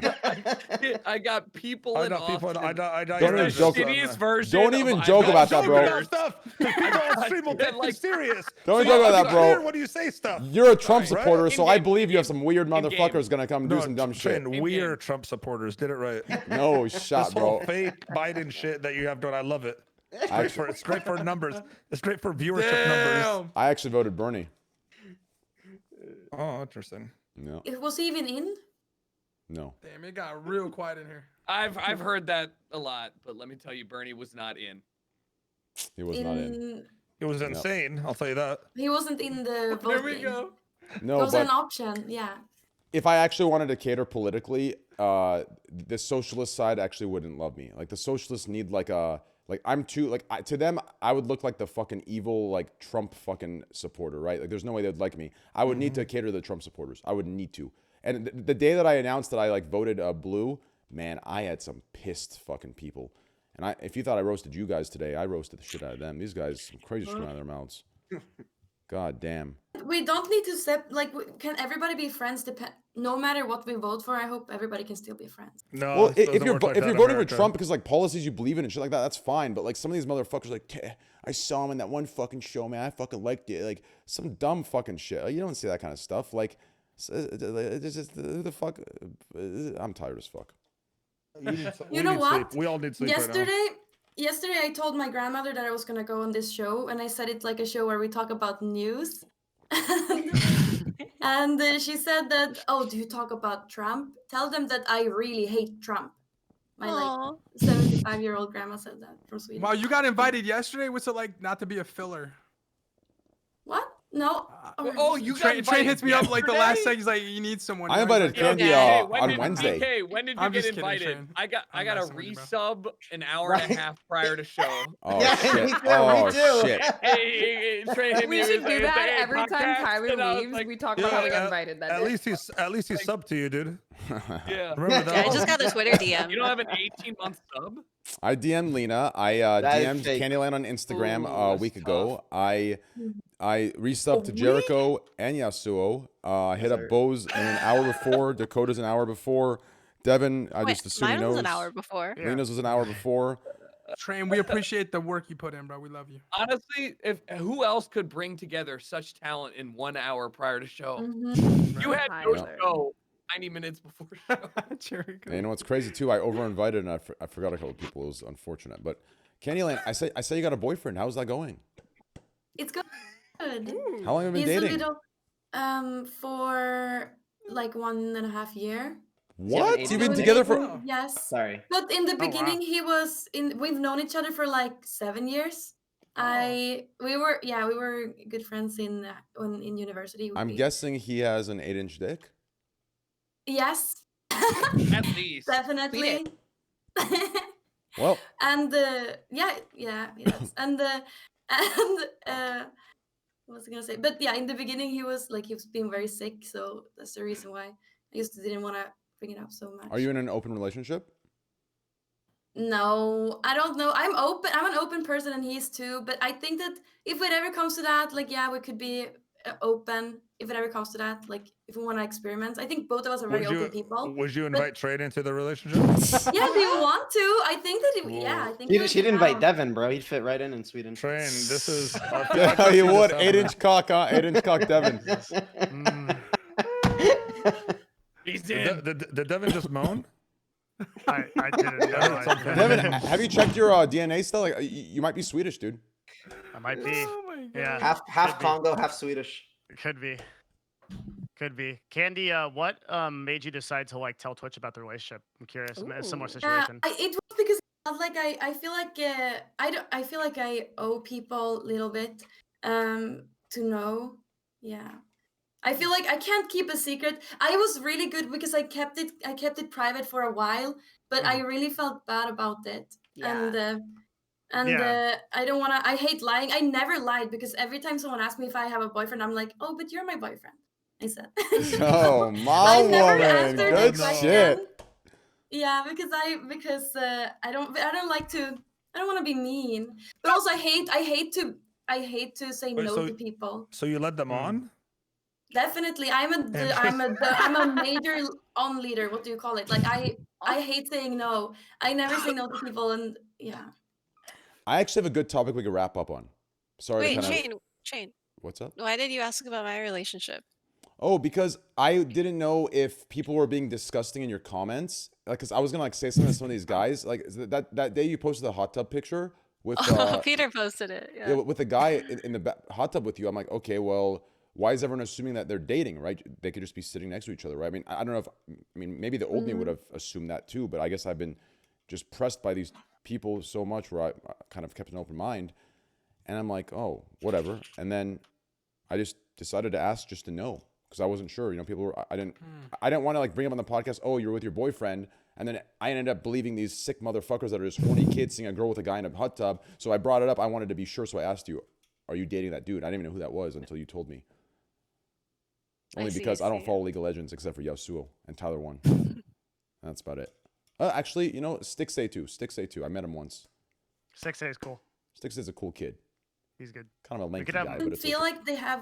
I feel like girls shouldn't feel like they have to introduce their boyfriends or anything on the internet though, because it doesn't really change anything. It's still like most likely the people in your chat, you're never gonna meet them and you're never gonna be with them or fall in love with them. Like it's not gonna happen. But we can still have that Oh dream, and no, that's she why. said it. So many people in No. chat right now are just like, No, what? but we can still have the dream. Like we can still pretend. I feel like we can still I pretend think like no, we were listen, before. Candy. Actually, listen. I think listen. I'm telling you, I'm onto this thing. I kind of made it a part of my brand like 4 or 5 years ago, and I think in the long run it actually pays off, because the reason we see so much fall off, right? Like I think earlier when Dr. K was asking like why are they doing these streams, it's because like when you build an audience around something where you only get peak viewership in scenarios where one-time viewers are the majority of your peak viewership, I'm telling you, you are setting yourself up for like almost like a sad streaming life, right? But if you like in the beginning kind of like set your boundary, set a foundation, set a message, and you like build and you attract the right people, it's gonna be way slower.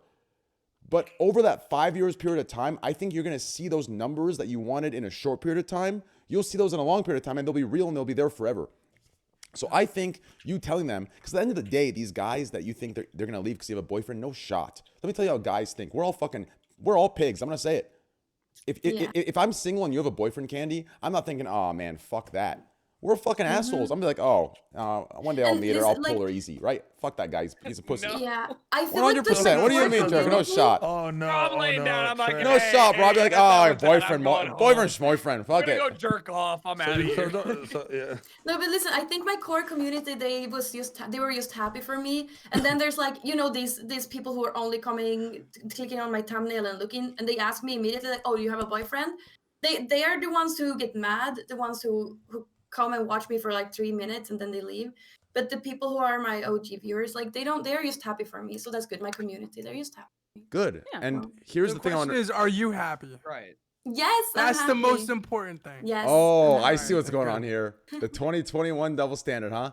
As long as Candy's happy, everything she does is right. But when Train is, as long as I'm happy, doesn't matter. I gotta go live for the podcast, right? I gotta go live, don't I, Jericho and Mo? Is that how it goes? Oh, I gotta be a woman in order for my You're a decisions to be master justified. at this. But How since I'm a did you man, do I'm this? responsible to go live to thousands. Oh yeah. If Train's like a Candy had a Typical podcast, I'd double say him. standard. Who's catering now, you Nah, pussies? bro. You got a bendy straw Train, I didn't for, ask like, if she was how to happy. get the topic There back we to go. you. It's so crazy. I Uh-huh. don't know how Yeah, you well, did The that. ego on the Candy, ego on all this that guy. matters is you're happy. And then Train, no man, work ethic Train, is why just are me. you even own a trying that, bro? That was Mo TV coming after you, not me, Well, bro. I didn't First say off, you, first Dakota. I off. said Jericho and Mo. I Oh, never okay. asked Candy I if thought she you was meant happy. It doesn't matter. I Happiness means assume that nothing you to two are us. together because you're both men. Anyways, hear me out. Last topic to wrap it up on. Okay, and I think it relates to the topic earlier that triggered me. And I completely lost my train of thought. Juice me, juice me, juice me, juice me. My man hasn't slept. You're Let me talking about the last topic. Well, It I just got a triggered you. juicer. Just got a juicer. It was a really good So one too. if it triggered you, it had to be talking about you being live when you didn't want to. Yeah, no. People I- telling you what to do. I was gonna Yeah. correlate. I was gonna connect it to fuck. I was gonna connect it to the role model thing as streamers. It was a really relevant connection, and I'm sure it was gonna make us. Yeah, no, we would have. It was gonna make you look really fucking stupid. But Yeah. it's really you really got saved. Let me think We about would it for a have. We sec. would have all been super impressed with your knowledge there. Let's move on. Oh, Damn, Mo. I think I remembered it. Savage. If you don't remember it right, it's gonna make you look stupid. So you better say it right. Yeah. Hear me out here. So, I'm getting so tired. Have you ever gotten so tired where you can like hear your own voice in That's your right now. voice? Yeah. Yeah. And you develop a cough because you're so tired. Like it's a cough, but you're not like actual sick. It's just like the cough's there because like you're just so tired, and like I can feel my eyes in my eye. It's just crazy shit. Anyways, hear me out Is real this quick. part of the point? Okay. No, it's It's not. time to get some sleep. Like okay, I lost my train of thought again. Someone else. Devin, take it over. Hey, let's end it because I don't actually know. Well, we don't have to end it, but I gotta go. Yeah, give me 1 minute to try and think about this real quick. 'Cause I wanted to talk about it for a second. Give me a second. You could DM me. No, give me a My second. my door's always open. Give me 1 second here. This is awkward as hell. All right, let's Devin, save it. You're the Let's co-host. see here. He's not awkward. Or Let's see if he gets role there. models. Yeah, Is that what we're talking I'm about? interested. I'm actually interested in his take. So Can we that's get why a I'm. chat? Can we get just a chilling. chat poll? We'll figure out his. You were train gonna of say thought. something about hot tubs, right? No. It was gonna be about Twitch streamers aren't role models. You shouldn't look up to them. Something like that, along those lines. Something about Cash App, right? Whoa. No, it was.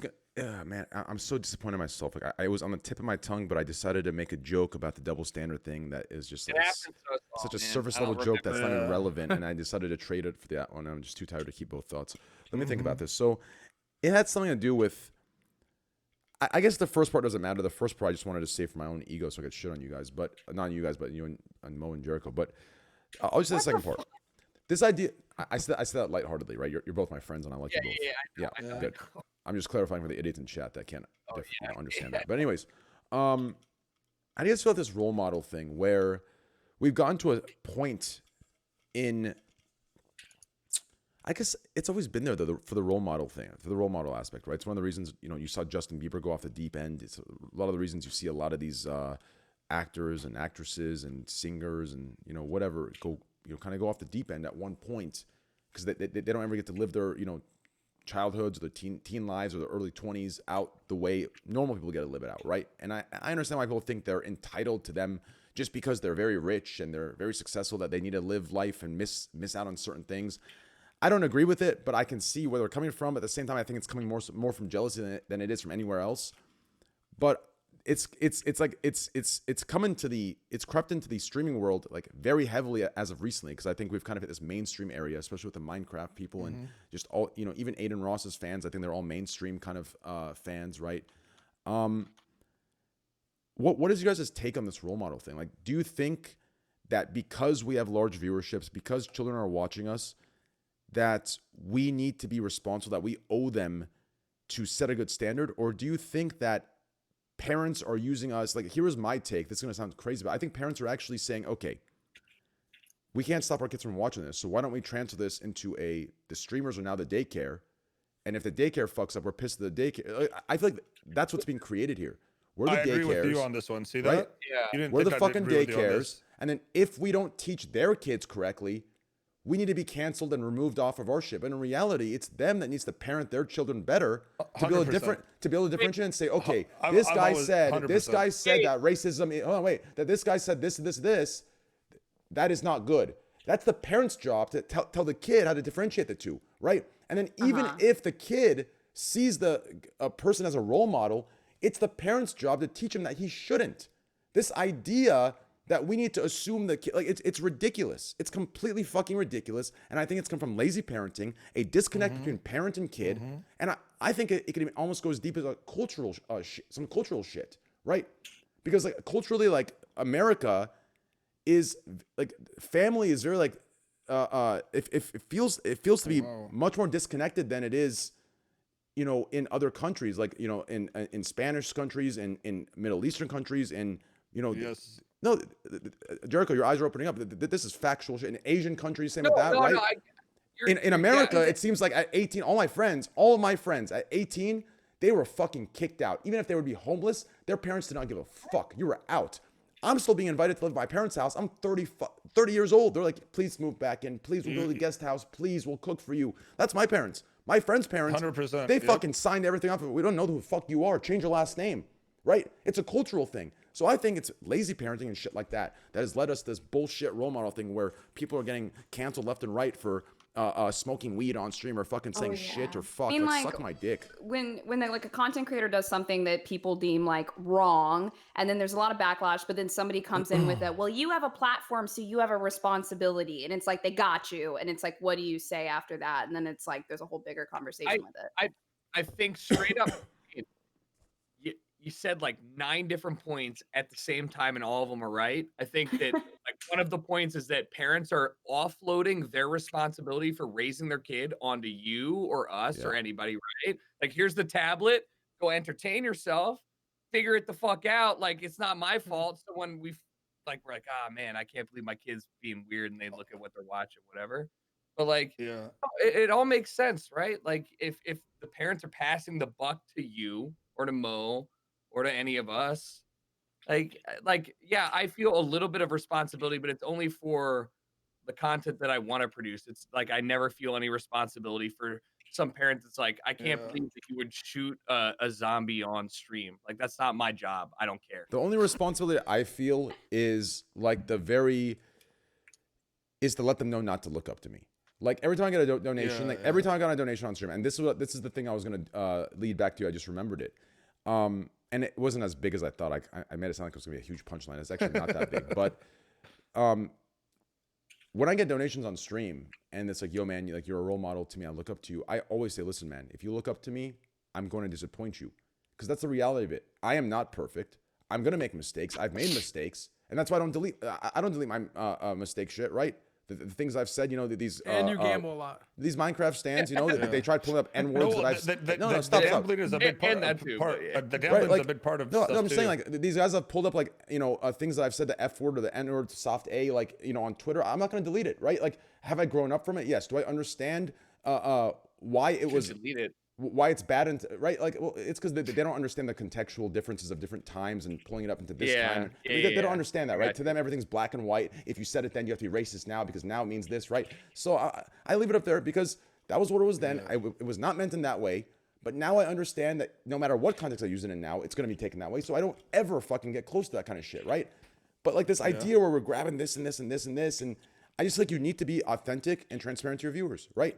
But when you start setting these standards for yourself of what they should look up, the problem is I think a lot of streamers like that feeling where there's viewers like looking up to you saying you're the man. 100%. They take the streamers take that cheap bait, and then it fucks all of us over because once they take that bait, they're not willing to accept the consequences of their bait. Do you understand? Earlier, Lena was saying as long as Lena was saying earlier, as long as I accept my consequences of ditching the podcast 1 week and understand that I could lose viewership and lose money. As long as I accept the consequence, that's fine, take it. But I don't think the people who are accepting the consequences of being the role models of these children because they're feeling that there's these famous people from it, they're not, sorry, those people are not accepting the consequences. And because of that, we're all hurting. The second thing that's fucking us is Twitch and the way customer service works in America, right? The customer is always right. Because of that, when the parent does complain to Twitch, why do you have this guy saying this on Twitch, my kid's watching?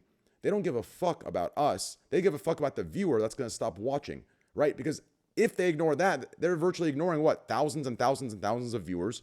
If it's all consistent, data-wise, I'm sure Devin can kind of go into that, right? So now Twitch isn't worried about the actual like morals and ethics and the inconsistency of it. They're just worried that the fucking parent of the kid that's spending the parent's money on their site into their pockets is not going to be on the site anymore. So now, because of that bullshit in politics, we are more, it's just the stupidest fucking little go around of politics and chess. It's so fucking dumb.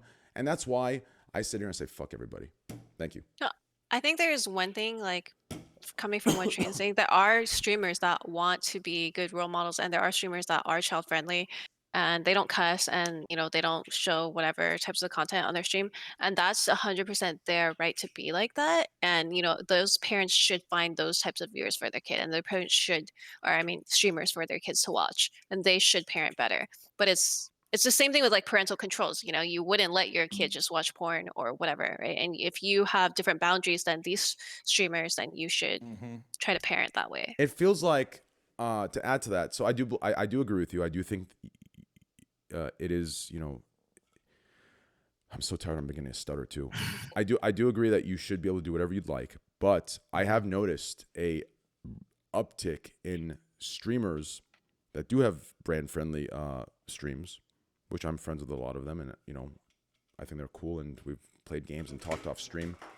I've come to see that a lot of them have actually, like, they're dealing with a lot of anxiety off stream and a lot of sadness, right? So like I think if you're genuinely like that kind of person off stream and you're just bringing it over on stream, I think it's fine, right? Because you're just kind of being you.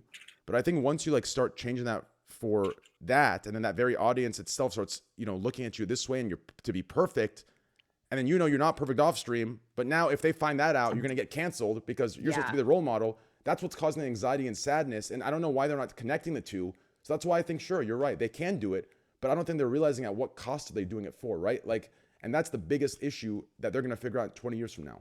But like you said, you are right. They can do whatever they want. And it's like so many content creators, they want to like get those numbers. They want to be like popular, but then imagine having all those numbers, but nobody's there for you. It feels very empty. And there's a lot of streamers who Well, have gotten to that that's not point, PG and only. then That's everybody. I want to make that. they like what you just hard said Yeah, was but like later. especially with like the PG people, and they keep going with this squeaky clean brand for 2 or 3 years, and then they want to change, and they can't. They're pigeonholed into this game and this community and this mindset, That's but true, they're yeah. The growing pigeonhole and they thing is- can't do anything about it. And now your career's set. Like that shit sucks. Well, I've actually had this conversation with some of these like bigger creators in the Minecraft section. I'm like, listen, like, why don't you like you guys? It's weird because I feel like in today's society, in today's streaming world, you have these huge fucking figures, right? And it's this weird like role swap. Instead of the creator kind of being the leader, and I'm not saying a role model leader, I'm saying a leader and saying, yo, man, like this is who I am. This is what I meant. This is what it is. You don't like it, you know, get the fuck out of my shit, right? That's kind of how I deal with my stuff, right? Now, if I'm wrong, you know, I'll go into it, I'll apologize, do my thing, but most of the time it's a bunch of crybabies, right? Instead, it's swapped. It's as if like they don't know their own worth and they don't know their own power, so they give in to these masses, and it's like once you give in to that rabid dog's lost respect for you on that level, and they're gonna come at you every little time you fuck up because they've realized it is what gives them maximum attention from you. And like, I don't know why they've given into it. And until they realize that they have the power, these people love them, right? And they need to step up and take responsibility of that. Now, I understand the line between role model and what I'm talking about is very thin. So you do have to do a good job in separating the two. But I do think that would solve a lot of the bullshit going on right now in the cancel culture areas, right? To kind of step up and just own your shit, own who you are, and be like, listen, you don't like it, the fuck out. Does that make any sense? I think people are too scared. Like, people aren't confident enough for why the people are there. You have to be confident that people are there, I get what you're saying. right? If you were confident that people were there for you and the message, you would do that knowing that they're going to stay through that. But if they're going to leave because you stepped up to them, they were never your fans to begin with. Do you understand? And people aren't realizing this. And that's how I feel at the podcast too, right? If I miss a damn motherfuckers are leaving, hey, fuck it. I got a perfect example. It's so crazy. Yeah. That's my take. I don't know. I got a perfect example. Keemstar. No, like Wait, when he why says is he shit, an example? Cause like he'll say something and then he's like, "Fuck you," like you know, you don't like it, whatever, you know what I mean? And then like I don't know, he never gets canceled. You know what I mean? Like, does that make sense? Oh, I feel like he's like out of this world. Like he's out of this world. Like he doesn't care about any consequences and say so random and weird stuff. It doesn't make any like it's not true His anywhere. situation is he That's not the genuinely point I'm trying to nothing make. happens I'm to trying him to unless he make gets nothing happens. deplatformed. Like, you know what I'm Yeah, saying? that's true. That's true. The point I'm Yeah, trying to okay. make is like Train's like, oh, like just say fuck you if you don't like what I'm saying. Like fuck No, it. See, I need to do a better job there. Okay. That was me hoping you'd fill in the blank in between because I'm too tired to explain. That's my bad then. I'm I don't, dumb. yeah, I don't mean, no, you're right. It's not your bad. I actually should explain that. The fuck you isn't actually, yo, fuck you, fuck out of here. It's like, you sit them down and be like, hey, guys, listen. When I said this is what I meant. I understand you're coming from this angle. You saw it this way. This is what I meant. And that's what it is. I'm not going to apologize, you know, because you took it this way because of the small little, you know, thing you saw it through, right? Like you have to stay true to you. If you said it and you meant it how they took it, then you apologize. You take the L. But if they're making some narrative in their head that's totally made up just to fucking freak out because they're little fucking pussies and they need to put tampons, right? Like, fuck that. Suck my fucking dick. Listen, right? There's a difference listen between the about two. Keemstar. He's like superhuman because he doesn't take anything. Like he doesn't take any consequences. You know, a normal person is gonna feel some sort of guilt for like if you're hurting people. I'm gonna feel guilt for hurting people, but he's like he doesn't feel anything because he just keeps going. And you know, it's crazy. I think what a lot of content creators have to deal with that they don't realize is the entitization of content creators. When you get online, you think you're entirely yourself. You're not. You put out, I would say, 20% of your personality. Then over the years, 5 or 10% comes out. But then people build what they want you to be around it. And what Train's talking about is just be yourself out of the gate. But most people are an entity. You're going to be That's an right. entity, and it's incredibly And hard it- for people to be a And full that's the one person thing online. I'm very like that. If you ask me what I'm most proud about on Twitch, it's actually that. And if you talk to any of my friends, you talk to Nick Paulum, you talk to Milena, you talk to Chance, you talk to Greek, S-Fan, any of these guys, they will tell you, not only am I myself on Twitch, you will meet me and I'm the same person, but I'm even a little crazier. You know what I'm saying? Like my jokes, right? Because on Twitch, I can't make a, oh, I drove in a car with Lena, I was scared for my life. I can't say that on Twitch. I'll get fucking 6 Kotaku articles of me being sexist. Bro. But in reality, like, I don't actually mean that, right? Like, did you understand? Like, but like when I'm we're a good driver, by the way. yeah, I know. I was trying to take an extreme, and right, it's just like you can't do these things anymore because everyone's fucking so hype. No, everyone's so fucking hypersensitive of everything. Yeah. You cannot do anything with your friends because just because they're your friends. Oh, sure, you two understand, but the little kids don't understand that they can't do it to another random woman. That since she's a woman, she's a bad driver, and they're gonna go do that. It's like, man, that's their parents' fucking job to teach them the context. The difference in context, right? I really think Like- the right way to go about it is to do what Keemstar does. Just be yourself and continue being yourself. But it's really hard for a normal person. That's what I was trying to say. You have to Like, be for me- unafraid to be There is yourself in a there is- public Yeah. forum. Wait, hold on. My point was How did to we- like I cast swear to judgment on God, someone. I can- I was trying. You know what I mean? Hold on, actually, I have to go, but you guys can continue the conversation. I How have did- to God, how we did- mentioned how Keemstar did we and get we to- just Piggyback on did- her leaving. I'm a piggyback on her. Her leaving. lawyers have Leave too. contacted her. No, don't do How that. did you guys get to? Also How the tag out fuck? on this Yeah. one? How did you Holy get? shit. How did you get from what I said to Keemstar? Like, how the hell you guys? DK did it. DK did it. Look, can I Have a good day. explain? Alina, it was great. Bye, Mo. All right, bro, I Okay. gotta go, bro. I love you, love you, The love you. lawyers I'll have see you been outside. Please, contacted. please, please. How the hell do I bring up a topic of everything I've been saying that I do, and then suddenly another person example is brought it as the person I look up to, like there's like Bro, 100. I don't understand what was wrong with what I said.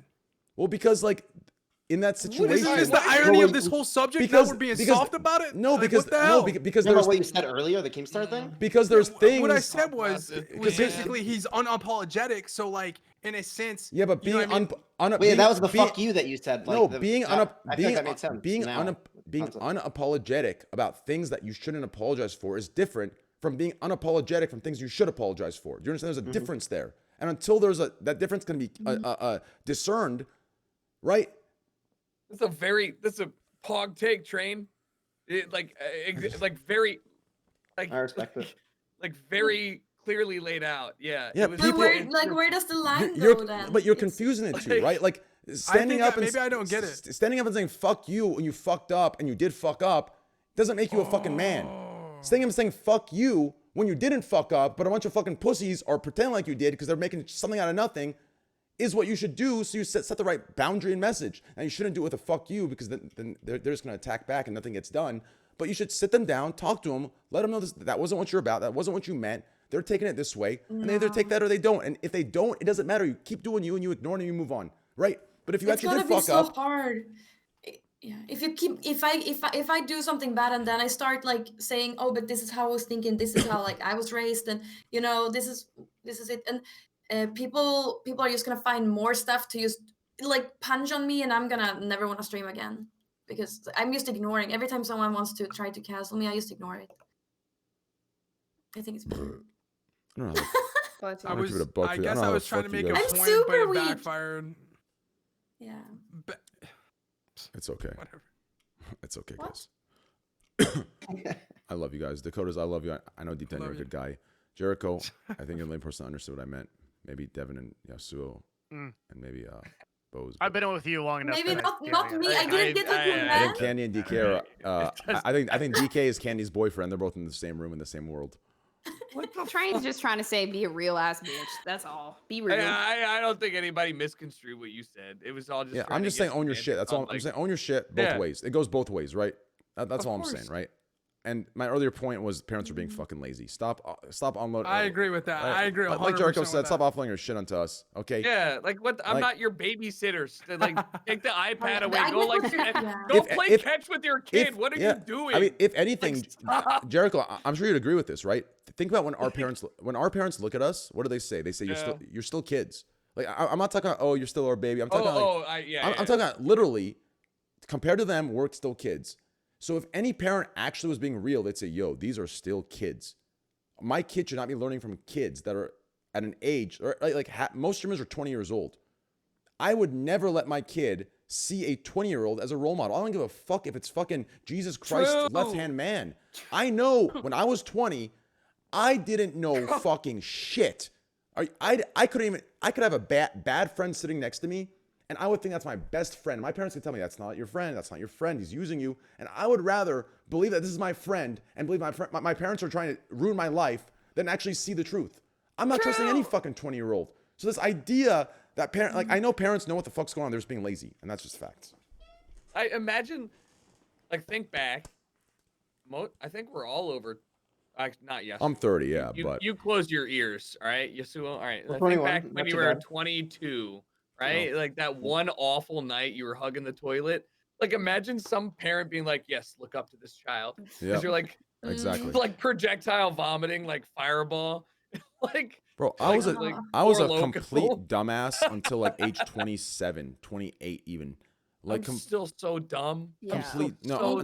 dumb. I'm not talking dumb. Like I'm dumb now. I'm talking No, I'm dumb. dumb as shit, bro. No, I'm talking about dumb. When I say dumb, I'm not talking about intelligence level. I'm talking about like I'm talking about No, I'm talking I got dumb. you. I'm talking like shit I Yeah. did, shit I said, the way I was just insecure, right? Like I didn't have a full grasp on like, the love for people always ask, how are you confident?